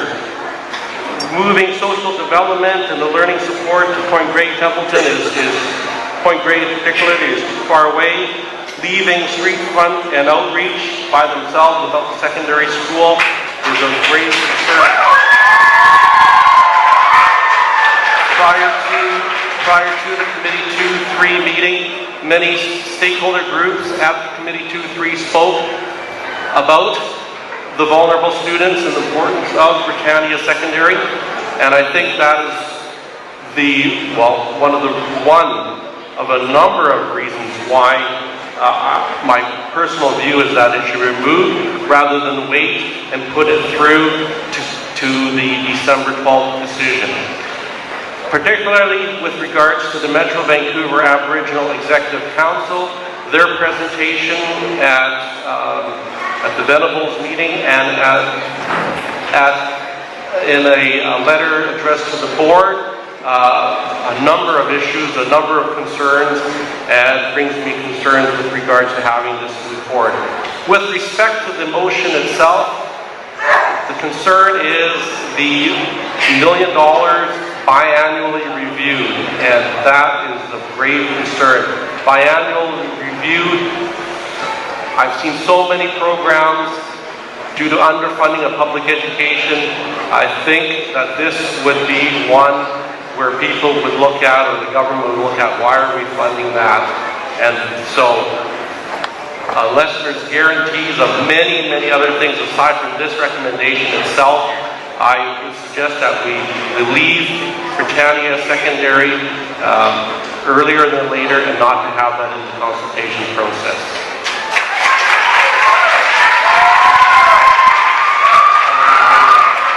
Final speaker on the list is Trustee Hamilton. Call the question.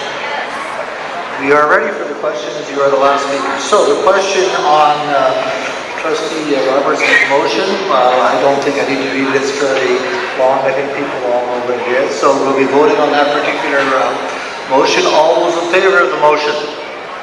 Trustee Noble, Trustee Robertson, Trustee Richardson, Trustee Valentine. All those opposed? Trustee Backus, Trustee Wong, Trustee Fraser, Trustee Alexander, Trustee Lombardi, defeated.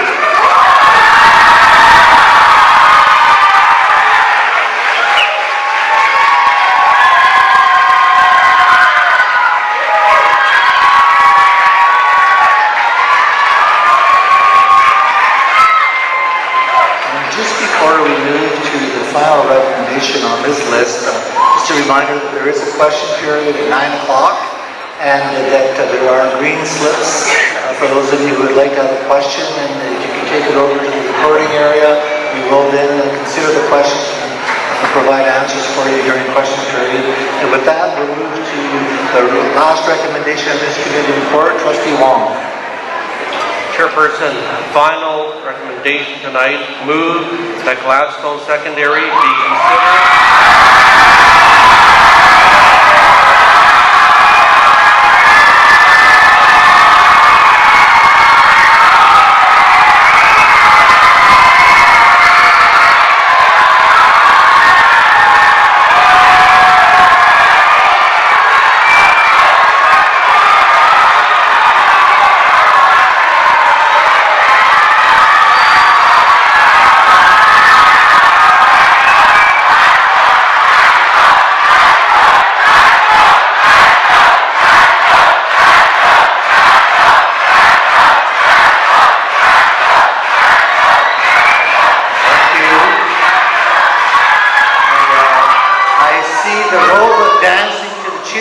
Trustee Wong, carry on.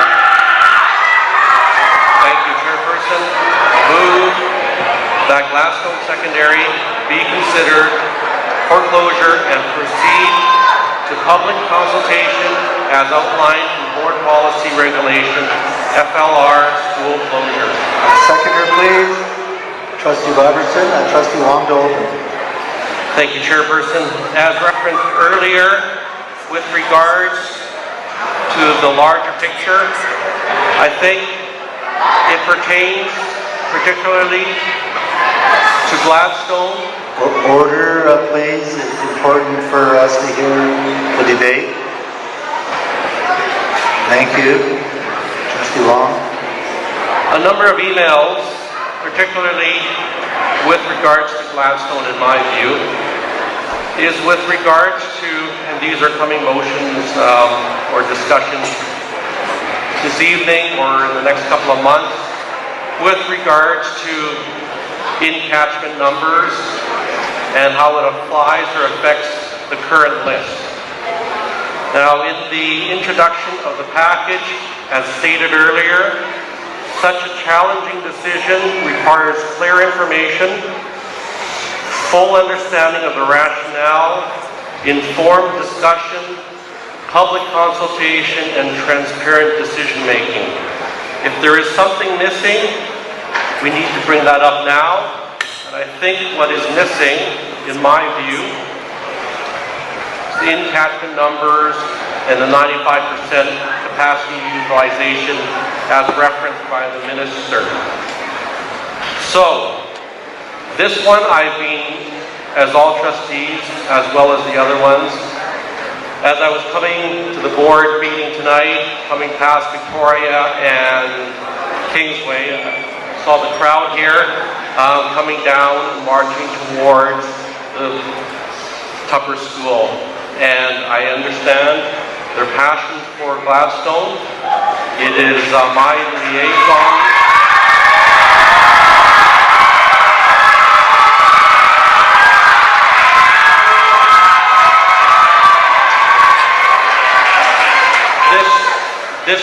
This is one part of that, the passion. I have been the liaison from 99 to 2002. I know and familiar with many of their important programs. This one is a difficult one, as well as many of the other ones, but we need to have the information, not only with regards to Gladstone, and if we're missing, as that's why I was quoting the introduction of the report, if we are missing information, and this is the time to gather that information and reference it with regards to the whole district. So at this stage, I would suggest we move on, proceed with the consideration for closure and consultation, and see and gather the information based on the coming recommendations and information requested. Thank you, Trustee Long.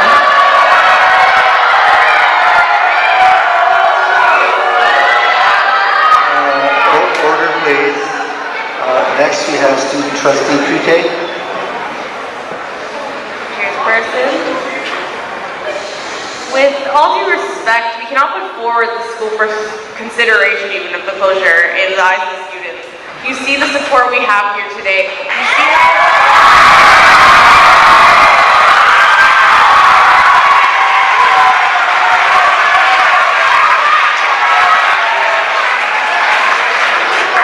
throughout the summer and really through this Vancouver District Student Council, the amount of opinion we have gotten on this issue from Gladstone is so evident. I believe, and students believe, that secondary schools are one of the most important institutions because it's supporting us in the rest of our lives.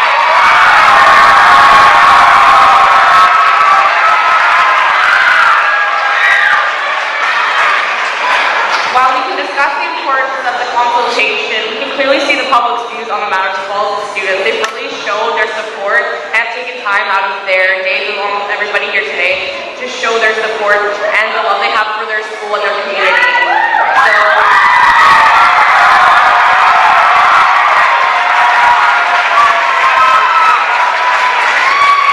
just want to put that out there. I mean, you can see the broad crowd that we have and all of the accomplishments that they have made, the robotics, the dance programs.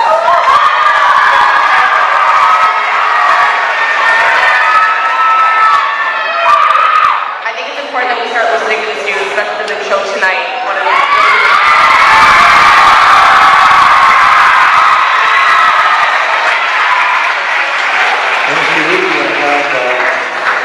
Trustee Robertson, Trustee Backus, and myself. Trustee Robertson. call the question. You can call the question. We have a motion to call the question. Since there are speakers, unless it actually is a motion. So Trustee Robertson moves that the question be put. Is there a seconder? Trustee Valentine. This is not debatable, so the trustees will be voting on whether we vote on the question or not. If you're in favor of voting on the question now, you'll vote yes. If you're opposed, you'll vote no, and then we'll go accordingly. So the question on whether the question should be put. All those in favor of putting the question, please raise your hands. Trustee Noble, Robertson, Richardson, Valentine. Those opposed?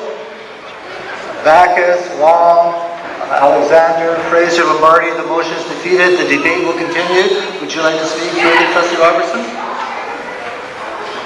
Okay, thank you. Trustee Backus? Thank you, Chairperson. It disappoints me that trustees don't think this is worthy of debating. It's a pretty important issue.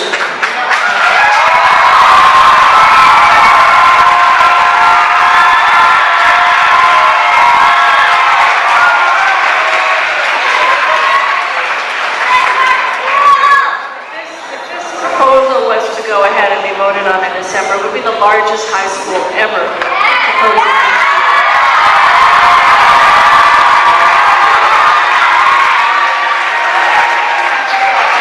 As I said earlier, we need to, I do believe strongly that we have found ourselves with this proposal. It really goes back to when our current Premier was Education Minister and brought in school choice legislation back in 2002, which, as was widely predicted with that, opening up boundaries, that we would see increases in more affluent neighborhoods of schools, we would see higher rates of enrollment, and that we would see disproportionate incomes accordingly across the city. And I think we have a clear case, and particularly the way this report veered away from the original criteria of looking at whether students could be accommodated in their home schools or in catchment. And I think this is really hit East Vancouver hard, and it's really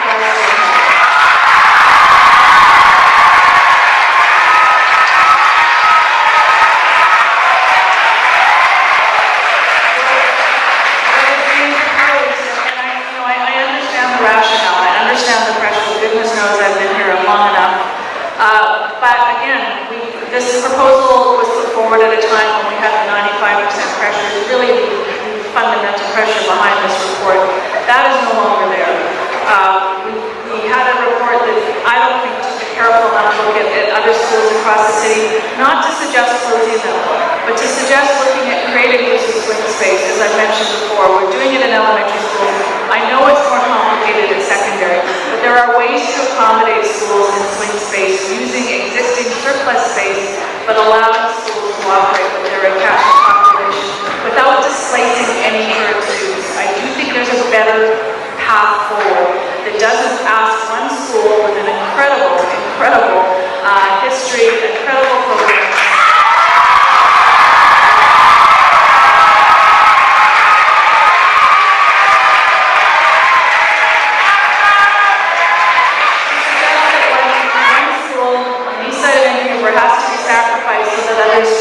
Go forward.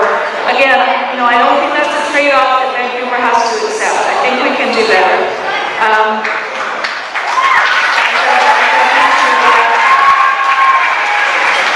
I did ask this question at our previous committee meeting when we first discussed this report. I said, what would happen to programs like the robotics program, the dance program?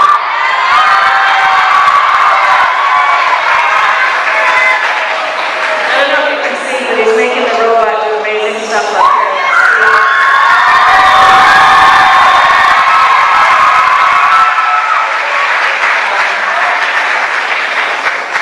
We really didn't have an answer to that question, and one of the difficulties of this proposal is it's not a matter of we're going to pick up a school and move it to another. It's proposing to split the school, possibly among four. There's no way some of these programs are going to be able to stay as they are, that these award-winning, these are awards all over.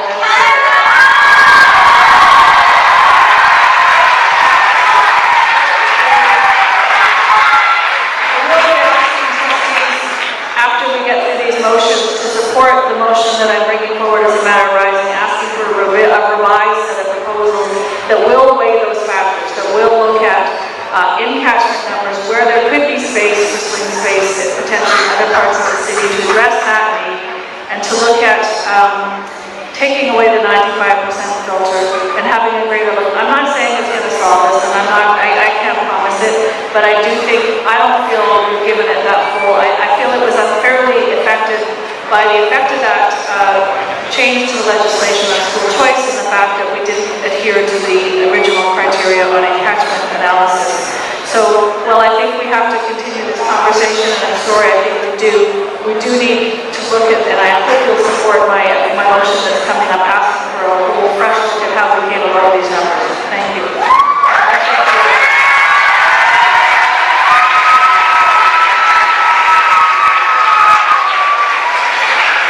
Thank you. I have myself on the list. Again, on this one, it's just so impressive to look out there and see the number of Gladstone students, staff, parents, and community members talking about the power of what goes on at Gladstone School, watching the robot go around here, seeing these wonderful awards that have been brought in by our students from Gladstone School for the robotics program. And I think we have to really, again, extend a big thank you to MLA Dix for bringing together 13,000 signatures.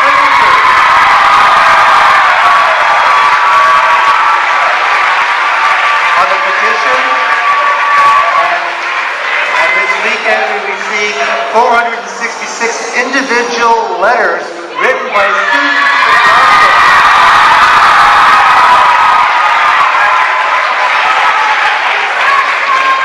Like many other trustees, I have been to Gladstone.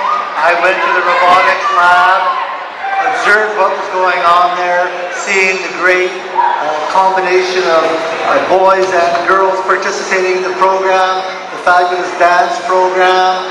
We now have an established adult education center there. There are some seriously good things going on at Gladstone School.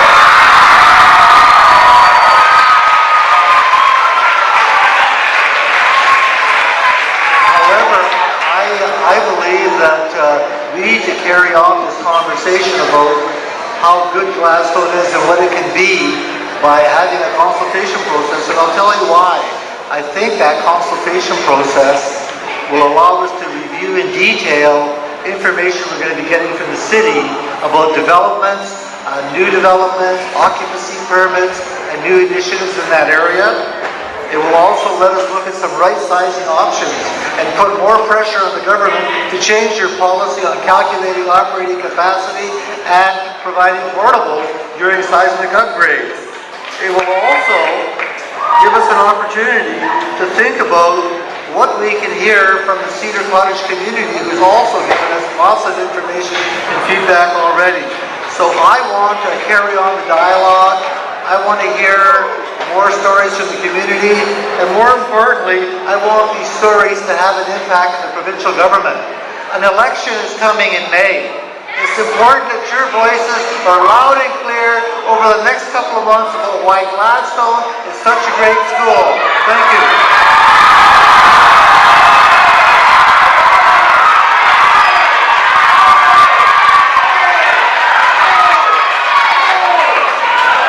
I have no further speakers on my list. So the motion is that it is recommended that Gladstone Secondary be considered for closure and proceed to the public consultation as outlined in Board Policy Regulation FLR school closure. All those in favor?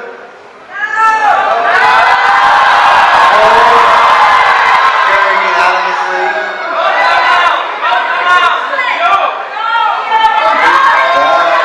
Order, please. I think it's very important that we've been able to have this conversation in a respectful manner and that we keep it that way. I think things only work when we all listen together and we take this opportunity.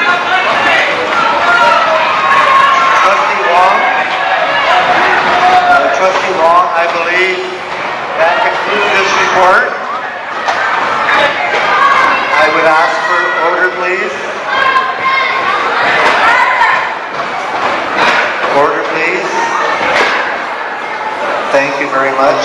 Trustee Wong, I believe that wraps up the report, and you'll be moving a motion to receive the report. Chairperson, move to receive the report. Seconded, Richardson. All those in favor of receiving the report? All those opposed, carried unanimously. Thank you. That concludes this report. We will be starting on to question period, which will last for a maximum of an hour if those questions are there. Again, we'll be reading questions off the green slips. Thank you very much. And I think what we'll do is we'll take a quick recess for 10 minutes.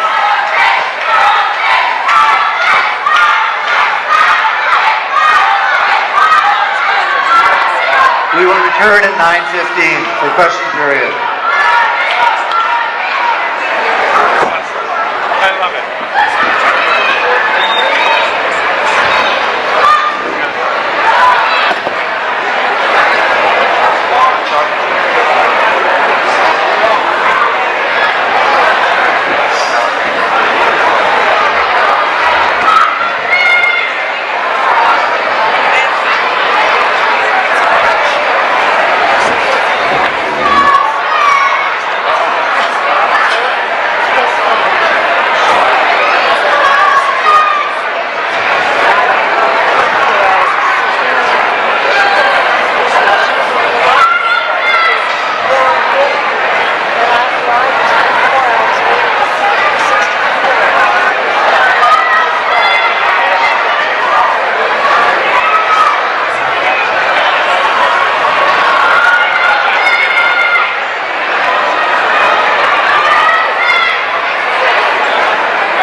Okay. 4, Nicole Beleng Hydro Right-of-Way Bylaw. Bylaw required in order to provide electrical services in Nicole Beleng Replacement School. Move that school district number 39, Vancouver, Nicole Beleng, BC Hydro Right-of-Way Bylaw 2016 be approved.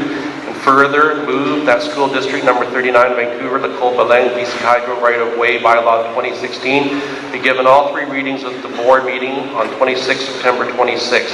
Move that school district number 39, Vancouver, Nicole Beleng, BC Hydro Right-of-Way Bylaw 2016 be read a first time the 26th day of September 2016, read a second time the 26th day of September 2016, read a third time passed and adopted the 26th day of September 2016, and that the chairperson and secretary treasurer be authorized to sign, seal, and register school district number 39, Vancouver, Nicole Beleng, BC Hydro Right-of-Way Bylaw 2016, and that the signed and sealed school district number 39, Vancouver, Nicole Beleng, BC Hydro Right-of-Way Bylaw 2016 be forwarded to the Ministry of Education, Funding Department for registration and certification, and to BC Hydro for registration at Land Titles Office as required. Seconder for that motion? Chairperson, before we proceed, just a concern, if I can ask this superintendent, with regards to the second to last paragraph, or sentence, the chairperson and secretary treasurer be authorized. Is that or designate, or should I read that in, or is that okay? So I am the acting secretary treasurer during this meeting, so I believe I have the authority to sign off on that. Thank you, Superintendent. Okay, I so move. Okay, seconded trustee Fraser. Any discussion? Seeing none, all those in favor? Opposed, carried, thank you. That takes us then over to item number 8. Number 7? Sorry, number 7, the capital plan. 7 is with regards to the 2017-18 annual capital plan. In the capital plan, it's unusual than other years because it includes other projects, the SEP expansion, those types of projects. So it's included in this recommendation. I move that the Board of Education of School District number 39, Vancouver, approve by resolution the 2017-18 capital plan as outlined on the attached summary. And it's in the back of the package. Okay, looking for a seconder for the motion then. Seconder, trustee Fraser, trustee Long. Chairperson, this is an annual submission. There includes several other portions to it. That's unusual to other years, but these are projects that we need to and we would want to submit early as possible and hope for approval for as many as possible. So in it includes the building envelope projects, CNCP, that's carbon neutral, replacement, seismic, and Sept projects this year and next year. So, okay. All good news, the earlier the better. We don't want to have this one missing. Trustee Backus? Just a question about the capital plan contains a number of figures on project funding, I'm assuming estimates, and on a number of projects that I don't believe I've seen some of these before. And I'm just curious, knowing that many of these projects, it really depends on the project definition that the board decides to put forward to government as a request. And I'm just wondering if I can get some information on where these estimates, what they're based on, and are there assumptions made about what sort of projects we're going forward? I don't recall seeing figures like this in the past. Thank you. That question was asked at the committee. It was answered by, I believe, Kelly, and I asked again, Director of Facilities, earlier today. So rather than respond specifically, it's probably best to have Director of Facilities respond. Through the chair, what we do for the projects in the capital plan is we include the replacement value of the school, given that we don't have firm information on whether it's going to be a seismic upgrade or a replacement. We put in the larger figure, which would normally be a replacement school. Doesn't mean that the school will be a replacement school, it just means we want to make sure we have enough money to cover that inevitability. The way we come up with the figures is we use the current dollar per square foot, For our current seismic replacement schools like Tennyson and Nelson and Fleming, and we use the design aid sheet for the school size, and that's how we come up with the estimates for construction. They are updated on an annual basis, regardless, to account for inflation. Trustee Backus? Just to make sure I understand, so is it based on replacing the school to the current size? And I'm asking, I'm looking at like the figure for Gladstone, which is extraordinarily high, and I'm doubting that if the school were replaced, it would cost that much, but I'm concerned that these numbers sort of skew the argument if they're coming out very, very high based on existing size of a school that may have 500 surplus seats. So I'm just curious if it's replacement size, assuming it would be right-sized, or is it replacement of the entire building as it stands today? Through the chair, because we don't in many instances have an agreement with the ministry on some of these future schools as to whether they're going to be right-sized or replaced or seismically upgraded, we just use the current size of the school and coming up with the estimate. Normally what's done following the submission of the capital plan is we develop PDRs with a number of options, one of which could be right-sizing. Next option might be seismic upgrade, then a replacement school at a designed capacity agreed to between us and the ministry, and we refine these numbers. So in essence, these are really broad stroke budgetary figures that we submit in our capital plan. Trustee Backus? Thank you. My concern, and perhaps Chairperson, we could consider if going forward with this is some explanation of that in the plan. If I can imagine the minister's response saying, look what Vancouver is asking for, they want the moon and the stars, because these are very, very high numbers that I don't think would be consistent with any plan that I can imagine being approved, and I'm concerned that it doesn't make a very compelling case if they were to look at this and assume that have some. And I don't recall in the past the numbers being this high relative to what realistically these projects come in at. So if we're going to go ahead with this, which I understand we need to qualify that and put an explanatory note in any cover letter or anything that goes with it to ensure that they don't assume that we're asking for entire schools to be rebuilt, even if they would make a strong case for right sizing. I can see they would become frustrated with us in that case, and we give them enough angst as it is. Through the chair, we will include a letter to that purpose. Okay, so an explanatory note will be referenced so that it's clear. Further discussion? Seeing none, and all those in favor of the motion regarding the capital plan? Those opposed? Carried unanimously. Thank you. My understanding is we also have an item under Committee 5 of Legal and Finance that we need to deal with, and then we can come back and see what else we can work our way through. So that is Trustee Fraser, and it'll be item Committee 5, which on the agenda is agenda item number 9.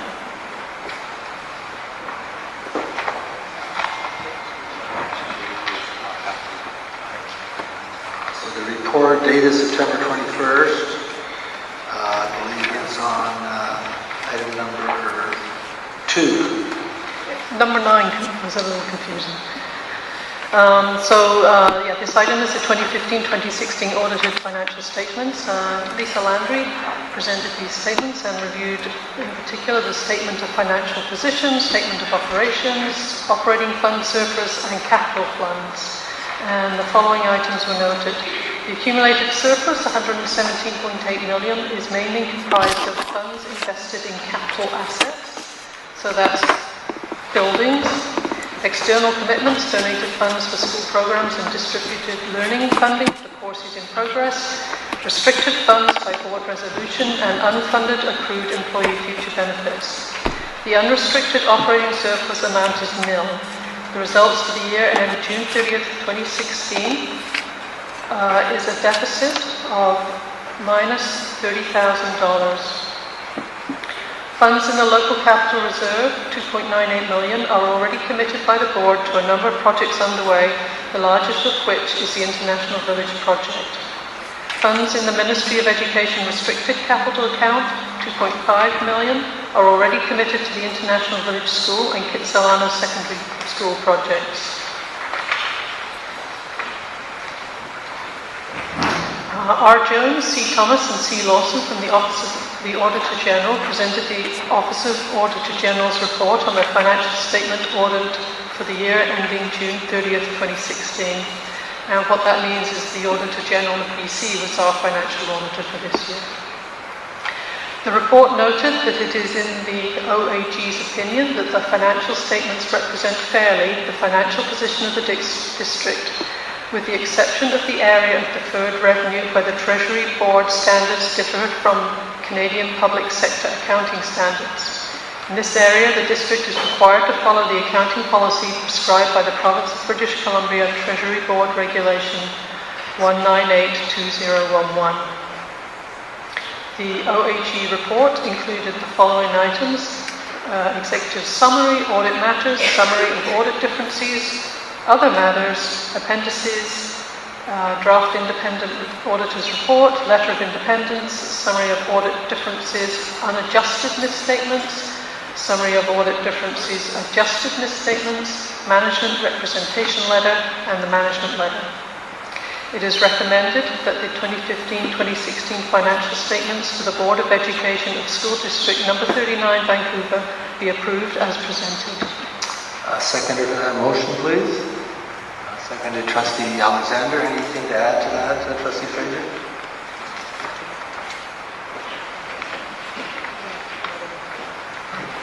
No, thank you. That was enough. Sorry. Okay. I don't see any other speakers on the list, so we're, I believe, ready for the recommendation, which was read into the record by Trustee Fraser. All those in favor of the recommendation? All those opposed? Carried unanimously. Thank you. I believe that deals with things that need to be dealt with, so my suggestion is we revert back to items that we haven't made it through yet, and I think it takes us to the Superintendent's report. Superintendent?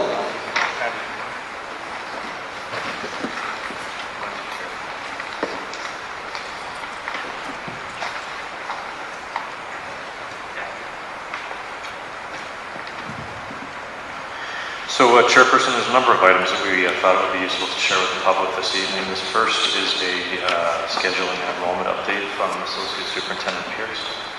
Thank you very much.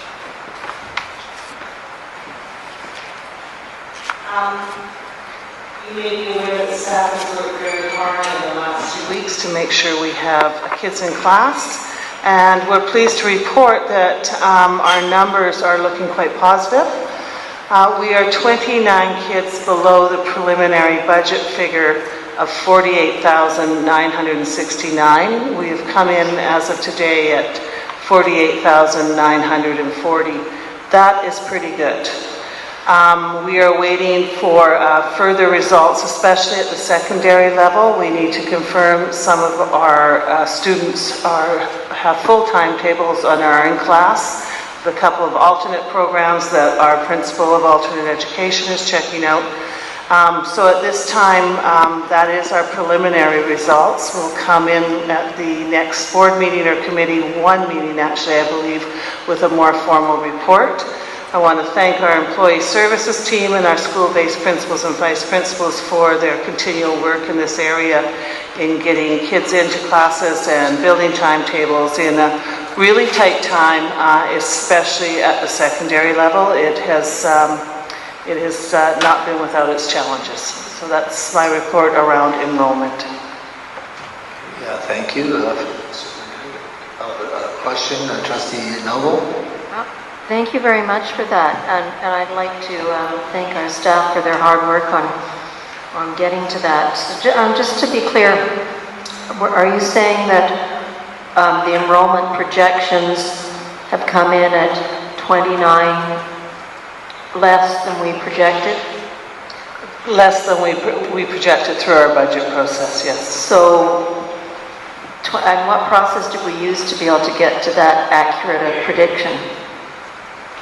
What we would have done is we would have made sure that we had our enrollment in good hands at the beginning of the spring, and then we account for where we believe kids are coming. But if you remember correctly, we projected for 200 and Lisa, you might be able to help me, I believe it was 277 less kids through this process. Is the Barrager system involved in this kind of prediction at all, to come to those numbers? Yes, it is. Thank you. Okay, further report, Superintendent?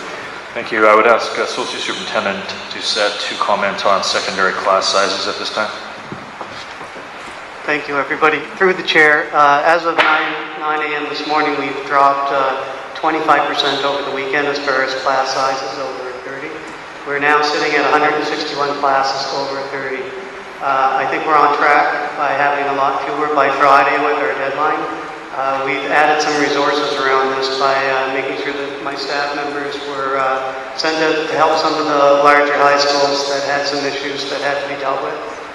The directors under Julie have been great at going out and helping and strategizing with the principals at the schools to ensure that they distributed the student populations accordingly and looked at any options that were available to them. I sent a communication to the principals of the secondary schools on Friday, just outlining our expectations around getting classes under 30 as much as absolutely possible. And that would include making hard decisions and seeking out those supports that I've already mentioned. I have no other information. Okay, thank you. Any questions there? Seeing none.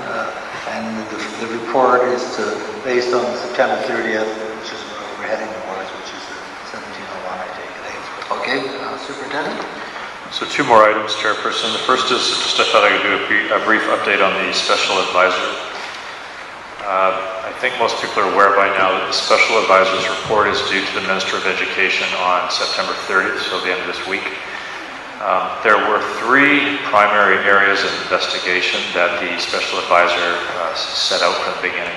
The first was a forensic audit of trustee expenditures.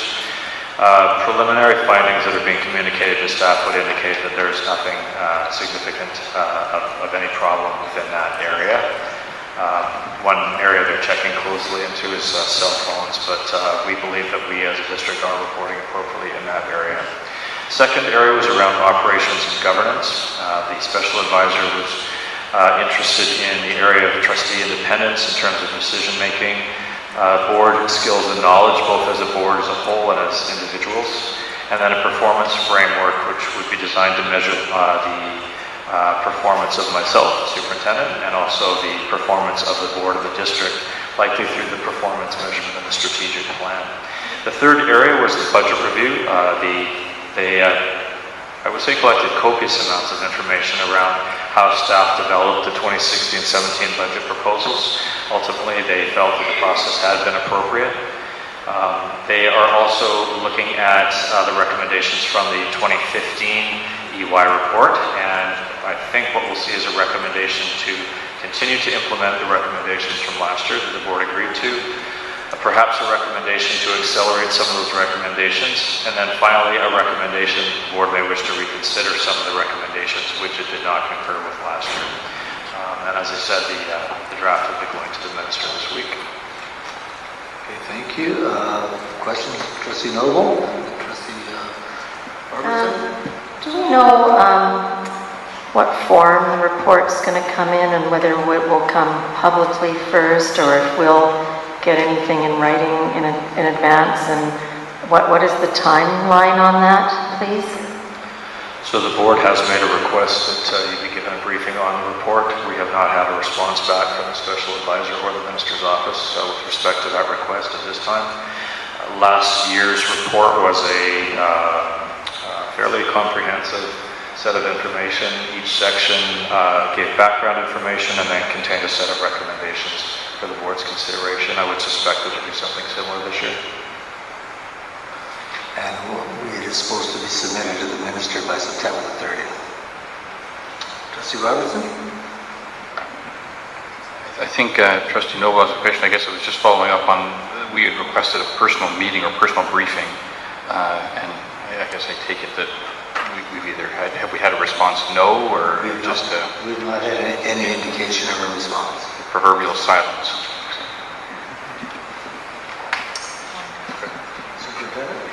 Okay, thank you. And my last item relates to the recent change on behalf of the ministry regarding the 95% capacity utilization requirement. We did seek further clarity from ministry staff and received a letter that has been distributed to the board. It's only less slightly oblique, I would have to say, than the original media release was. I guess what I would draw folks' attention to is a small section on the back of page 2 that indicates there continues to be an expectation when formulating a long-range facilities plan that districts are planning accordingly to best utilize school space and appropriately invest in educational funds to the benefit of student programs. We've obviously sought some additional clarity on that, but it would indicate to me that there will continue to be some sort of an expectation that districts are looking at how they utilize space. Perhaps not at a 95% across the school district, perhaps more on a case-by-case basis. Any questions? Trustee Fraser?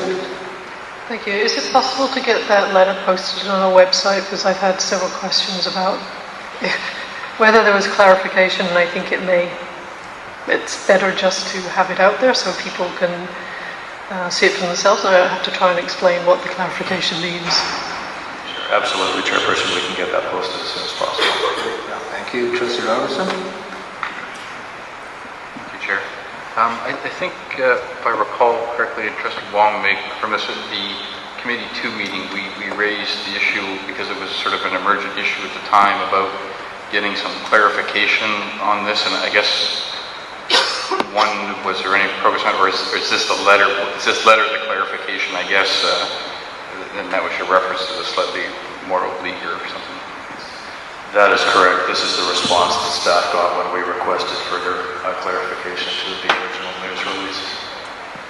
My sense is that ministry staff were not perhaps overly involved in the development of what took place last week, and so they perhaps have not had a chance to fully figure out how to operationalize what was in the news release. All right, thank you very much, Superintendent and staff, for the report. We have hit 11 o'clock, so there's really, our policies do say that we do adjourn after 4 hours unless there's a procedural motion to extend the meeting to complete the business. If anybody wants to do that, if there are no motions to extend the hour of adjournment, we will adjourn and then reconvene on October the 3rd. So over to trustees. Trustee Backus. I do have an urgent notice of motion filed with the agenda, so I will move that we extend the meeting so I can move that motion. So it's to extend the meeting until the notice on the agenda motion is dealt with. Okay, is there a seconder for that? Trustee Wong, speak to that. Trustee Backus? Yes, Chairperson, and I had, with your agenda package, there is a notice of motion. Oh, sorry, we have to, okay, we're on the procedural. Sorry, we're on the procedure. The procedural, sorry. The hour is moving, isn't it? Yes, so I just have one, and it is an urgent nature, and I was hoping that we could get it dealt with tonight. Okay, there's a procedural motion then that we extend the hour of adjournment to conclude with that one item of business. It is debatable if anybody wants to speak to it, and I think Trustee Backus spoke. Would anyone like to speak to the procedural motion? Trustee Noble? I'm not quite sure. So is this the motion about whether to extend to 11 o'clock? Yes. I do not want to go past 11 o'clock, and I won't be staying past 11 o'clock. Okay, I would speak to it. I think we're all in the same state. However, I think it's fair to say that this motion is a very substantive motion. Is the one that calls for the City of Vancouver to provide some additional information. And in the context of the decisions we've made tonight, I think it would be very positive to have that information out there to the public. So I don't think it'll take us too long to deal with that recommendation. I would be supporting extending the meeting for that one item of business. Any further discussion? Trustee Valentine? I think we need to be thinking of our staff here a little bit more, and I'm continually struggling with how many hours these people are putting in and the sensitivity to what they got to be dealing with. They're going to be coming in tomorrow, and it's been going for like 5 straight months now, and I find it very unacceptable. I think it's an abuse of the process, and I think we need to follow. Feel free to make your points, but making statements it's an abusive process is inappropriate. You have an opportunity. I'm opposed to going beyond 11 o'clock. I mean, we need to think about our staff more. Thank you. Are there any further speakers on the motion? So the motion is that we extend the time of adjournment to deal with one item at the end of the agenda related to the notice. All those in favor of extending the agenda? All those opposed?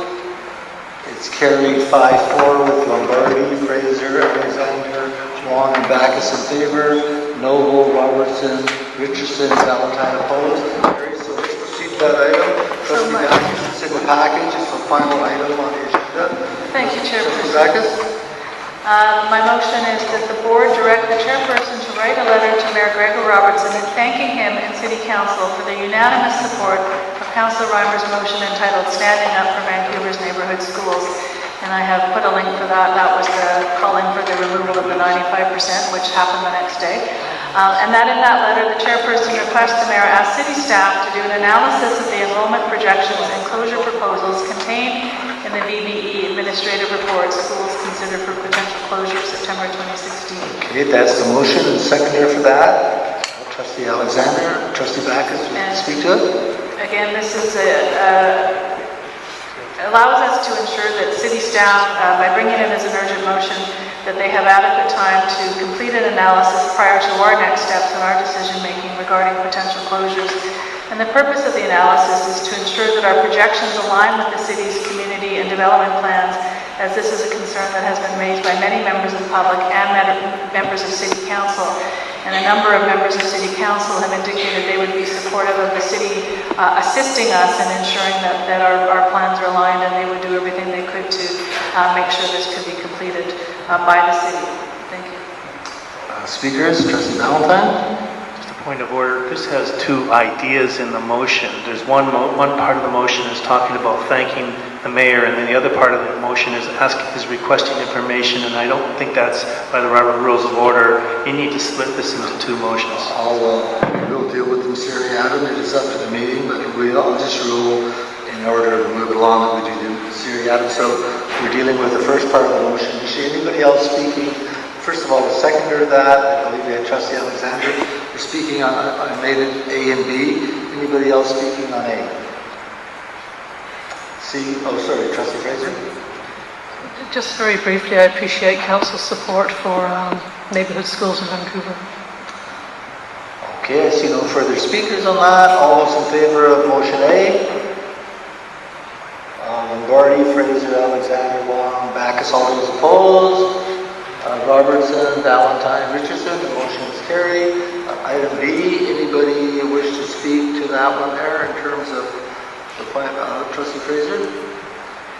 I think out of respect to city staff, I think we should be more specific about what we're asking for from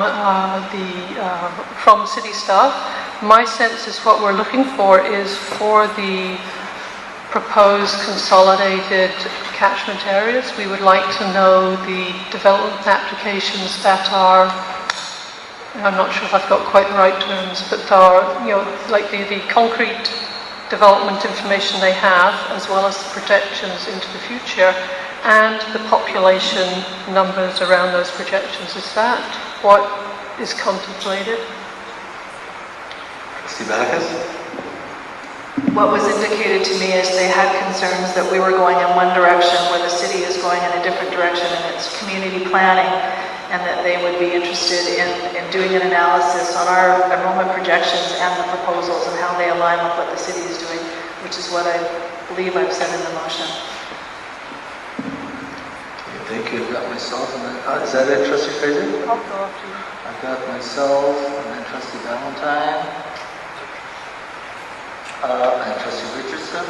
I would support the motion. I think one of the things we heard loud and clear in lots of the conversations we've had with parents, community organizations, and others is that things move pretty quickly in Vancouver with things related to housing and population and growth. And our report was basically our long-range facilities plan dealt with what we knew in May. I think a lot has changed since May. We've had a $500 million injection of funds from the provincial government. We've had a federal housing initiative coming. We've had 3 or 4 development plans put in place. And clearly we need to make sure we've got the most recent information to be dealing with what we're getting here. I think the city would be very cooperative in providing this information at the kind of points that Trustee Fraser made are exactly the kind of things we're looking for, and we can add that in the letter. And I think what this will do is give us information that we've been asked by our communities to just, because everybody's got their view on it, this gives us another opportunity to get the lead agency who looks at demographics, densification, development permits, to give us their view of what those numbers look like. So I'll be supporting that. Trustee Valentine. Question and then a comment to staff. I was under the impression that we communicate with the City of Vancouver on an ongoing basis and dealing with enrollment figures and growth and all that. Can I have a comment from somebody from staff on that? Staff? Perhaps the Director of Facilities could comment. Through the chair, our planning staff meet with the city's planning staff regularly, approximately on a quarterly basis per year, to review developments in the city and to include those developments in the city's intending in our analysis of where we think population trends are going in the community. Thank you, Trustee. I was going to have a comment. Sorry. No, so that's what I was under the impression of, that we are always communicating with the City of Vancouver, and this request, this motion is requesting more in depth, but it doesn't identify exactly what we're looking at in a sense of what Trustee Fraser has talked about. And I think if we're going to have some meaningful data that's going to come from the city, which I don't believe will come anyways because they can't keep up with their own work, then I think that we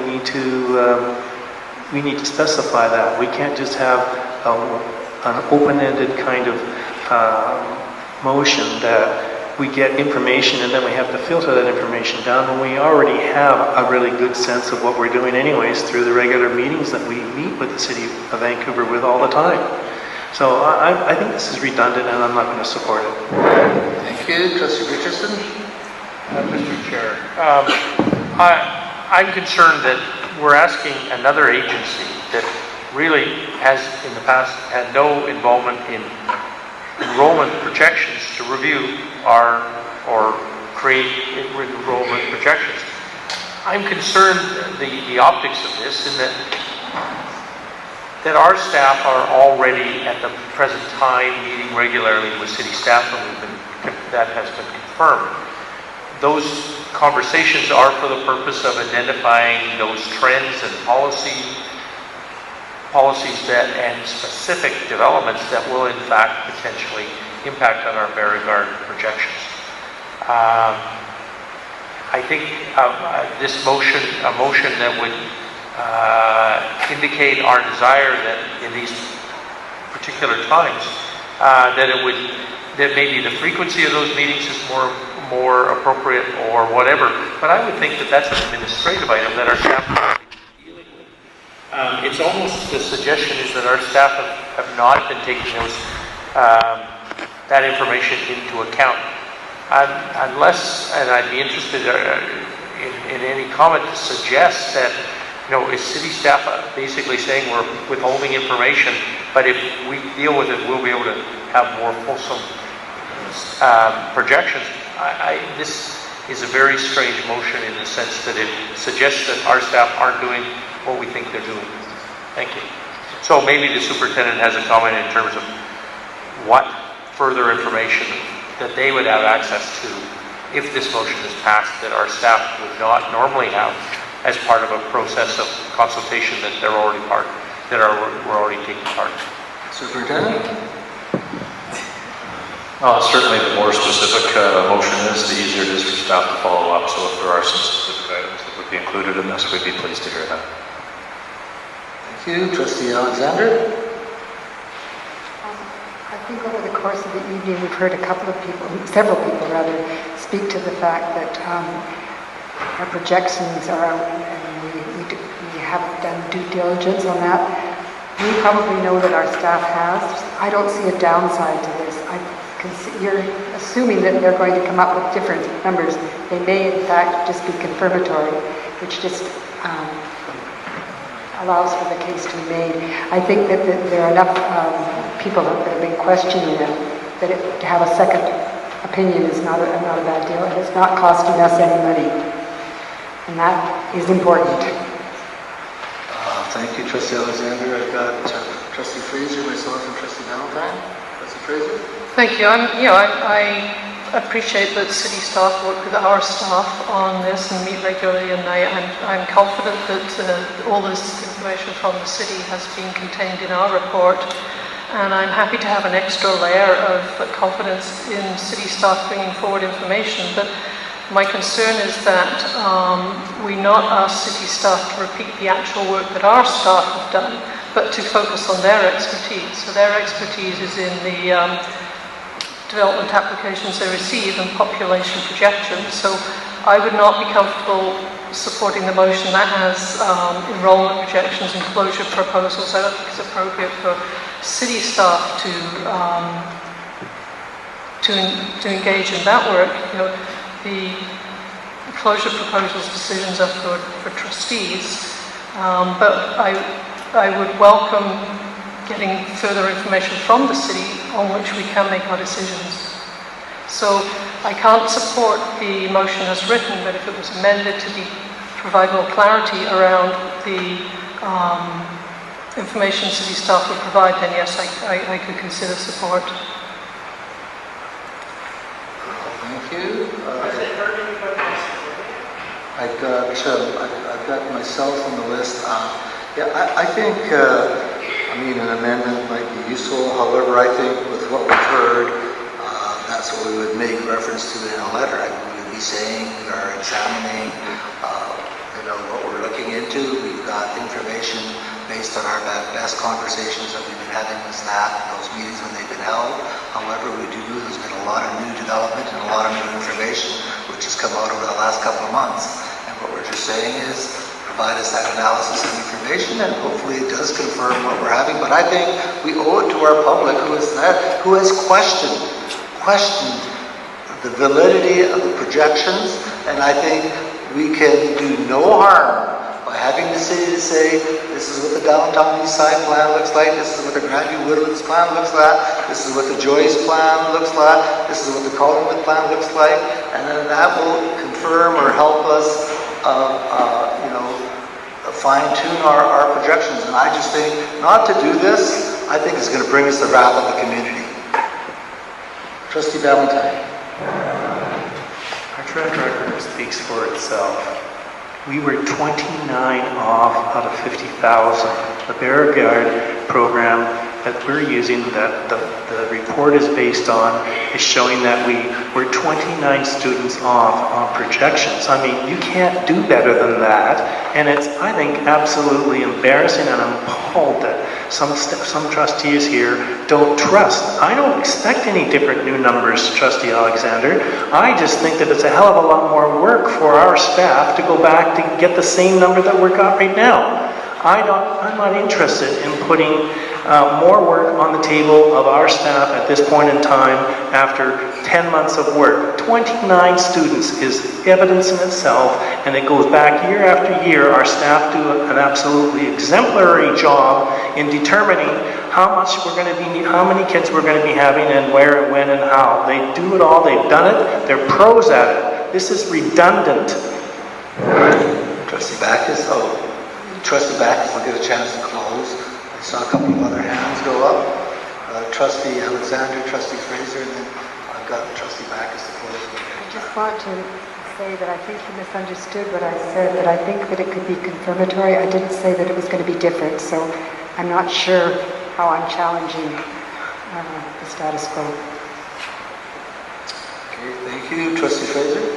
So, following on from what you were saying, Chairperson, I think if we could amend the motion, so instead of saying after analysis of the enrollment projections and closure proposals contained in, if we switch to analysis of neighbourhood plans and population projections in regard to, I think that would provide more clarity. Could you read that again, please, Trustee Fraser? Okay, so remove the words the enrollment projections and closure proposals contained in, Yes. and substitute neighbourhood plans and population projections in regard to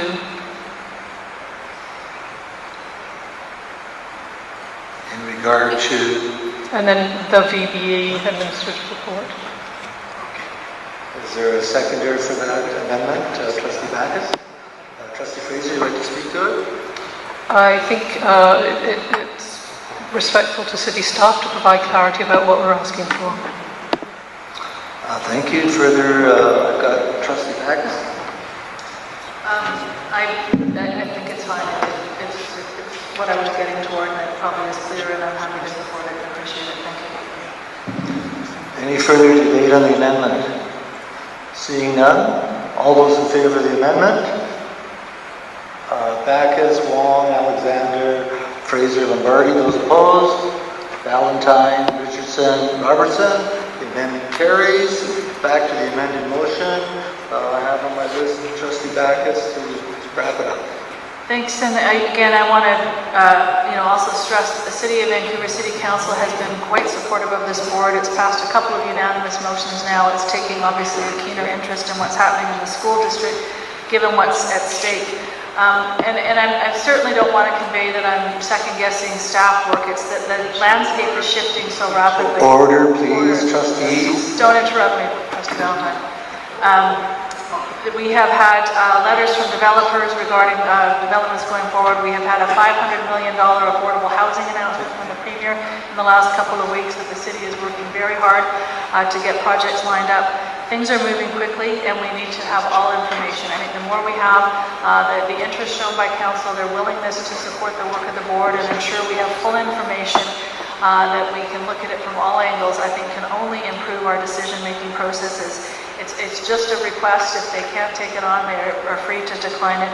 But from the indications from the council level that, and I haven't spoken to the whole council, but there's a keen interest in helping the school board through what they know is a very difficult time in a very rapidly changing environment with development, as we've seen, and planning. So I think it's important that we take the opportunity to ensure that we're addressing the many, many concerns we've heard from people that we haven't factored in all of the development and planning that's going on, and I've certainly heard that concern from members of council, so I'd like to ask them to help us out with this. Thank you. Thank you. And just before we go, I'd like to remind trustees that we expect a certain level of decorum of all trustees, and if trustees are not prepared to show that, I'll ask them to leave the meeting. I think it's just critically important we deal with all kinds of issues, minor, volatile, emotional issues, but we all need to be respectful of each other. It's okay to disagree, but we can do it without being disagreeable. With that, I think that concludes the motion. We're voting on the amended motion now. All those in favor of the amended motion, please signify. Lombardi, Fraser, Alexander, Wong, Backus, all those opposed. Valentine, Richardson, Robertson, the motion passes. And with that, we have reached the conclusion of the meeting, and I'm looking for a motion to adjourn the meeting. Moved Alexander, seconded Backus, to adjourn. All those in favor? Opposed? Carried. Meeting stands adjourned. Thank you very much to all who are still with us, and be careful driving home.